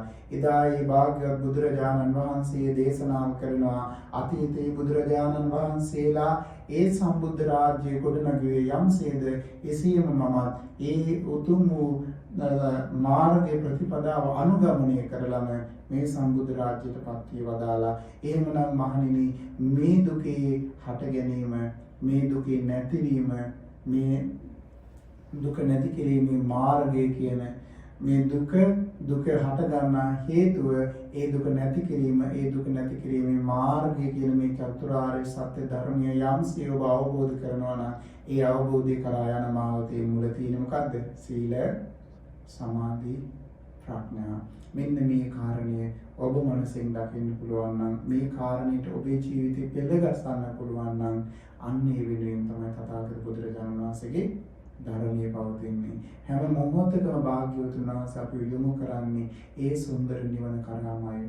සීලයෙන් පරිපූර්ණ වෙන්න, සමාධිය දියුණු කරගන්න, ඒ වගේම මේ ප්‍රඥාව දියුණු කරගන්න මහන්සි ගන්නමයි ඔබ මේ පේවස් රකිමින්, පන්සිල් රකිමින්, මේ දන් දෙමින්, බණ භාවනා කරමින්, මේ ධර්මයේ කියවමින්, ධර්ම ශ්‍රවණය කරමින්, ධර්ම සජ්ජායනා කරමින්, ධර්ම සාකච්ඡා කරමින් මේ නොසිඳ පවත්වන මේ කුසල් දහම් ප්‍රවාහය අපි පවත්වන්නේ. හැබැයි නිකම් පින් කර විතරක් අපි කාලය ගෙවලා දැම්මොත් නේද? මේ ලෝකයේ සුඛාස්වාද රතියේ ඇලිලා ඒ ආස්වාදයේ ඔස්සේම ගමන් කරමින් වාසය කරොත් මොකද වෙන්නේ? අපිට මේ ලැබිච්ච දුර්ලභ අවස්ථාව නැතිලා යනවද නැද්ද? නැතිලා යනවා. ඒ නිසා ඔබට තියෙන හැම මොහොතකම අන්නර බුදුරජාණන් වහන්සේ පෙන්වා වදාළ ආරක්ෂක පෞර නැමැති සීලයෙන් යුක්ත වෙන්න. ඊළඟට සමාධි භාවනාවක් පුරුදු කරගෙන ජීවිතයේ ධර්මයෙන් සුරක්ෂිත කරගන්න දක්ෂ කෙනෙක් වෙන්න. යම් මොහොතක ඔබේ හිතේ මේ සමාධිය නොමැතිව නම් මේ කවදාවත් ප්‍රඥාව පහළ කරගන්න අවස්ථාවක් ලැබෙන්නේ නෑ. ක්ෂණිකව ධර්මය අහන වෙලාවේ පවා යාලාගේ හිත සමාධිමත් වෙලා ඒ සමාධිය තුළින් තමයි ප්‍රඥාව මතු කරගන්න. එකම මොහොතක්වත් නෑ මේ සමාධියෙන් තොරව නිවන ලබා ගන්න. ඒ නිසා පින්නතුනි, සීල, සමාධි, ප්‍රඥා. එහෙමනම් ඔබ බණ අහනවා නම් මේ බණ අහන මොහොතේ යම් මොහොතක ඔබේ හිත එකඟ වෙනවා නම් ඒකත් යම් ක්ෂණික සමාධියක්මයි. ඒ ධර්මයේ කෙරෙහි සිත යොමු කරගෙන මේ සාදු සාදු මේ උතුම් පටිසම්පාද ධර්මය මම කොහොම හරි අවබෝධ කරගන්නවා කියන අදිෂ්ඨානයක් ඇති කරගන්නවා නම් මේ සිතුවිල්ල තුලත් ඔය කියන සමාධිය ඇති වෙනවාමයි. ඊළඟට මේ විදියට මේක තීව්‍ර වශයෙන් දියුණු කරගන්නකොට, පුරුදු කරගන්නකොට, පුහුණු කරගන්නකොට අන්න නැවත ඒ දේ තුළ යෙදෙනකොට නොවෙනස් වෙන අන්න සමාධි මට්ටමකින් ඔබ පිරිසිදු සමාධි මට්ටමකින් ඔබට ඒ හිනාඩු පිපුරුවත් ඔබට බාධාවක් නොවන තරම් බලවත් සමාධි මට්ටමකටපත් වෙනකොට අන්න ඔබට පුළුවන් මේවා විදර්ශනා වශයෙන් විග්‍රහ කරලා දකින්න. විදර්ශනා වශයෙන් විග්‍රහ කරලා දකින්න කෙනා මුලින් ඉඳලම විදර්ශනා වඩන කෙනාගේ හිතත් අරහාසා බල සම්පන්න සමාධියක් හිතේ පිහිටනවද නැද්ද? පිහිටනවා. මෙන්න මේක තමයි නිවන් මාර්ගය. මේ ආර්ය අෂ්ටාංගික මාර්ගය සීල සමාධි ප්‍රඥා වශයෙන් පුරුදු කරන පුහුණු කරන කෙනාට අර බුදුගුරුන්ගේ නගරයට යන්නට, ඒ නගරයට පිවිසෙන්නට පුළුවන්කම ලැබෙනවා. ඒ තමයි උතුම් වූ නිවන් පුරය. මේ චතුරාර්ය සත්‍ය ධර්මාවබෝධයෙන් එයම නිවන කරා යන මාවත විග්‍රහ කරමින් නගරය පැරණි නගරයක් වශයෙන් ඒ උතුම් වූ නිවන් පුරය ගැන දේශනා කොට වදාළ සූත්‍ර දේශනාව එතනින් අවසාන වෙනවා. ඉතින් මේ භාග්‍යවත් බුදුරජාණන් වහන්සේ පෙන්වා වදාළ ධම්මගේ නිවන් මඟ උතුම් අයුරින් කටයුතු කරගන්නට මෙන්න මේ උතුම් ධර්ම ප්‍රභවය ඒකාන්තයෙන්ම සෑම දිනාටම උපකාර වේවා කියලා සාදු සිතින් අදිස්ථාන ඇති කරගන්න.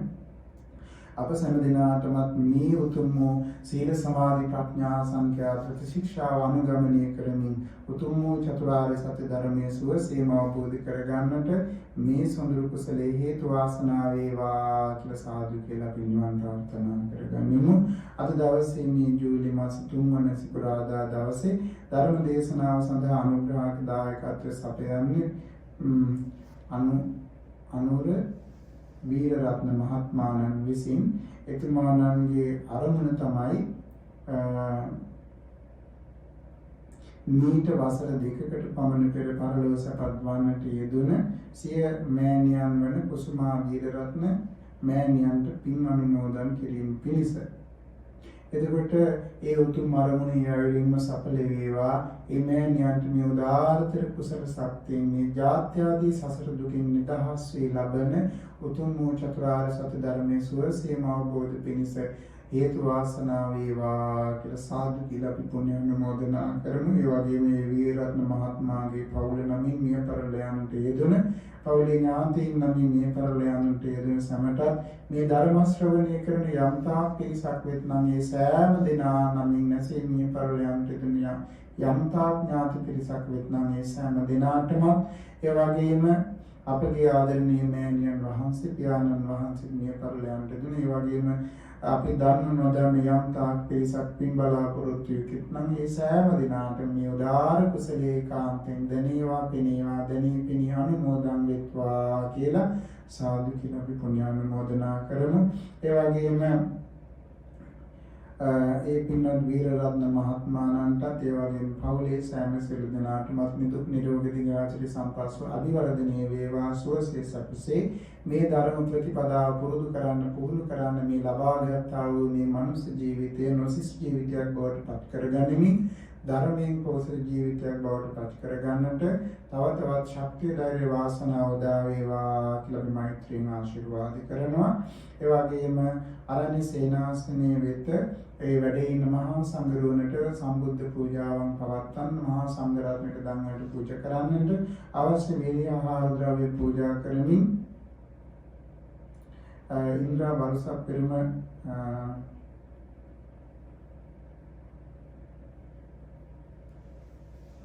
ඉන්ද්‍රා වරුසක් පෙරම ඒ සහෝදරියට ඒ වගේම ජයමාලී සහ ගයාගේ ලොකු අම්මා වූද ඉන්ද්‍රා වරුසක් පෙරම මහත්මිය ඒ වගේම එතුමියගේ සහෝදරිය වෙනුවෙන් ඒ වගේම ජයමාලී සහ ගයාගේ ලොකු අම්මා කියන මේ අම්මා වෙනුවෙන් දොන් චන්ද්‍රා වරුසක් පෙරම මාතාවට පුණ්‍ය අනුමෝදනා කරන්නටයි ඒ වීර සලාක පූජා කරන්නට යෙදුනේ.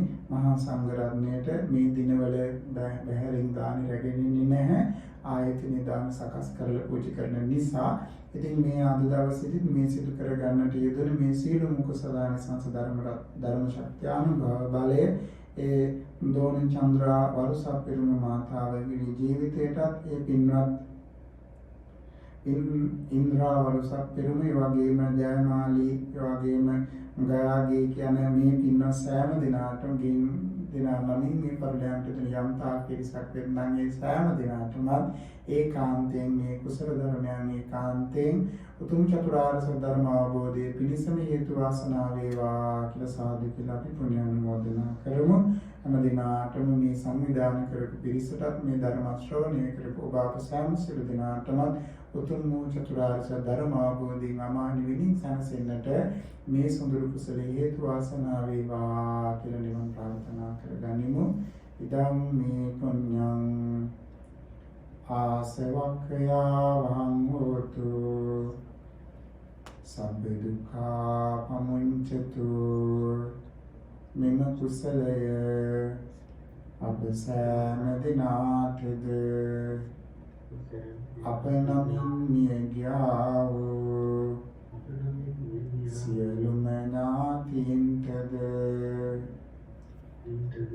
සියලු දෙවියන්ටද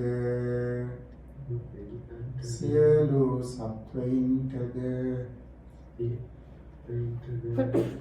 එයමා නිවන් සුවය පිණිසම හේතු වේවා වාසනාව වේවා. සාදු සාදු සාදු.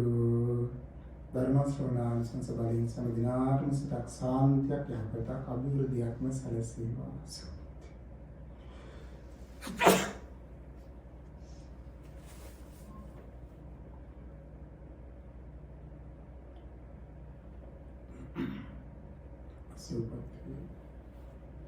Sadu, sadu, sadu.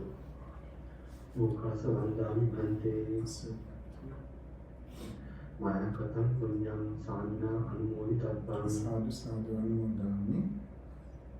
Tamina katam punyam maihan databban සාදු අනුමෝදිතබ්බං Sansad anumodami Okasa dvaratena Atam sakam achyam kamtami ante කමාමි කන්තබ්බං Okasa kamami bante Nidhyampi okasa kamami bante Tadyampi okasa kamami bante සුපත්ති Avantam mulavantam punyam kittam namittarang Mullabena mayaladdam Pasitum vanditum varang Tari buddha videranam Āgatam patipādiyam Sabda sīla dayāvāsam Buddha buddhan namāmaham Sadhu, sadhu, sadhu බද්ධින විහාරී ආරණ්‍ය සේනාසනයේදී මාස 3කට අධික කාලයක් තිස්සේ අන්තර්ජාලයේ ඔස්සේ සජීවී ලෙස පවත්වාගෙන යන ලබන සද්ධර්ම දේශනා මාලාවේ අද ජූලි මාස 3 සිකුරාදා ධර්මානුශාසනාව පවත්වාදාලේ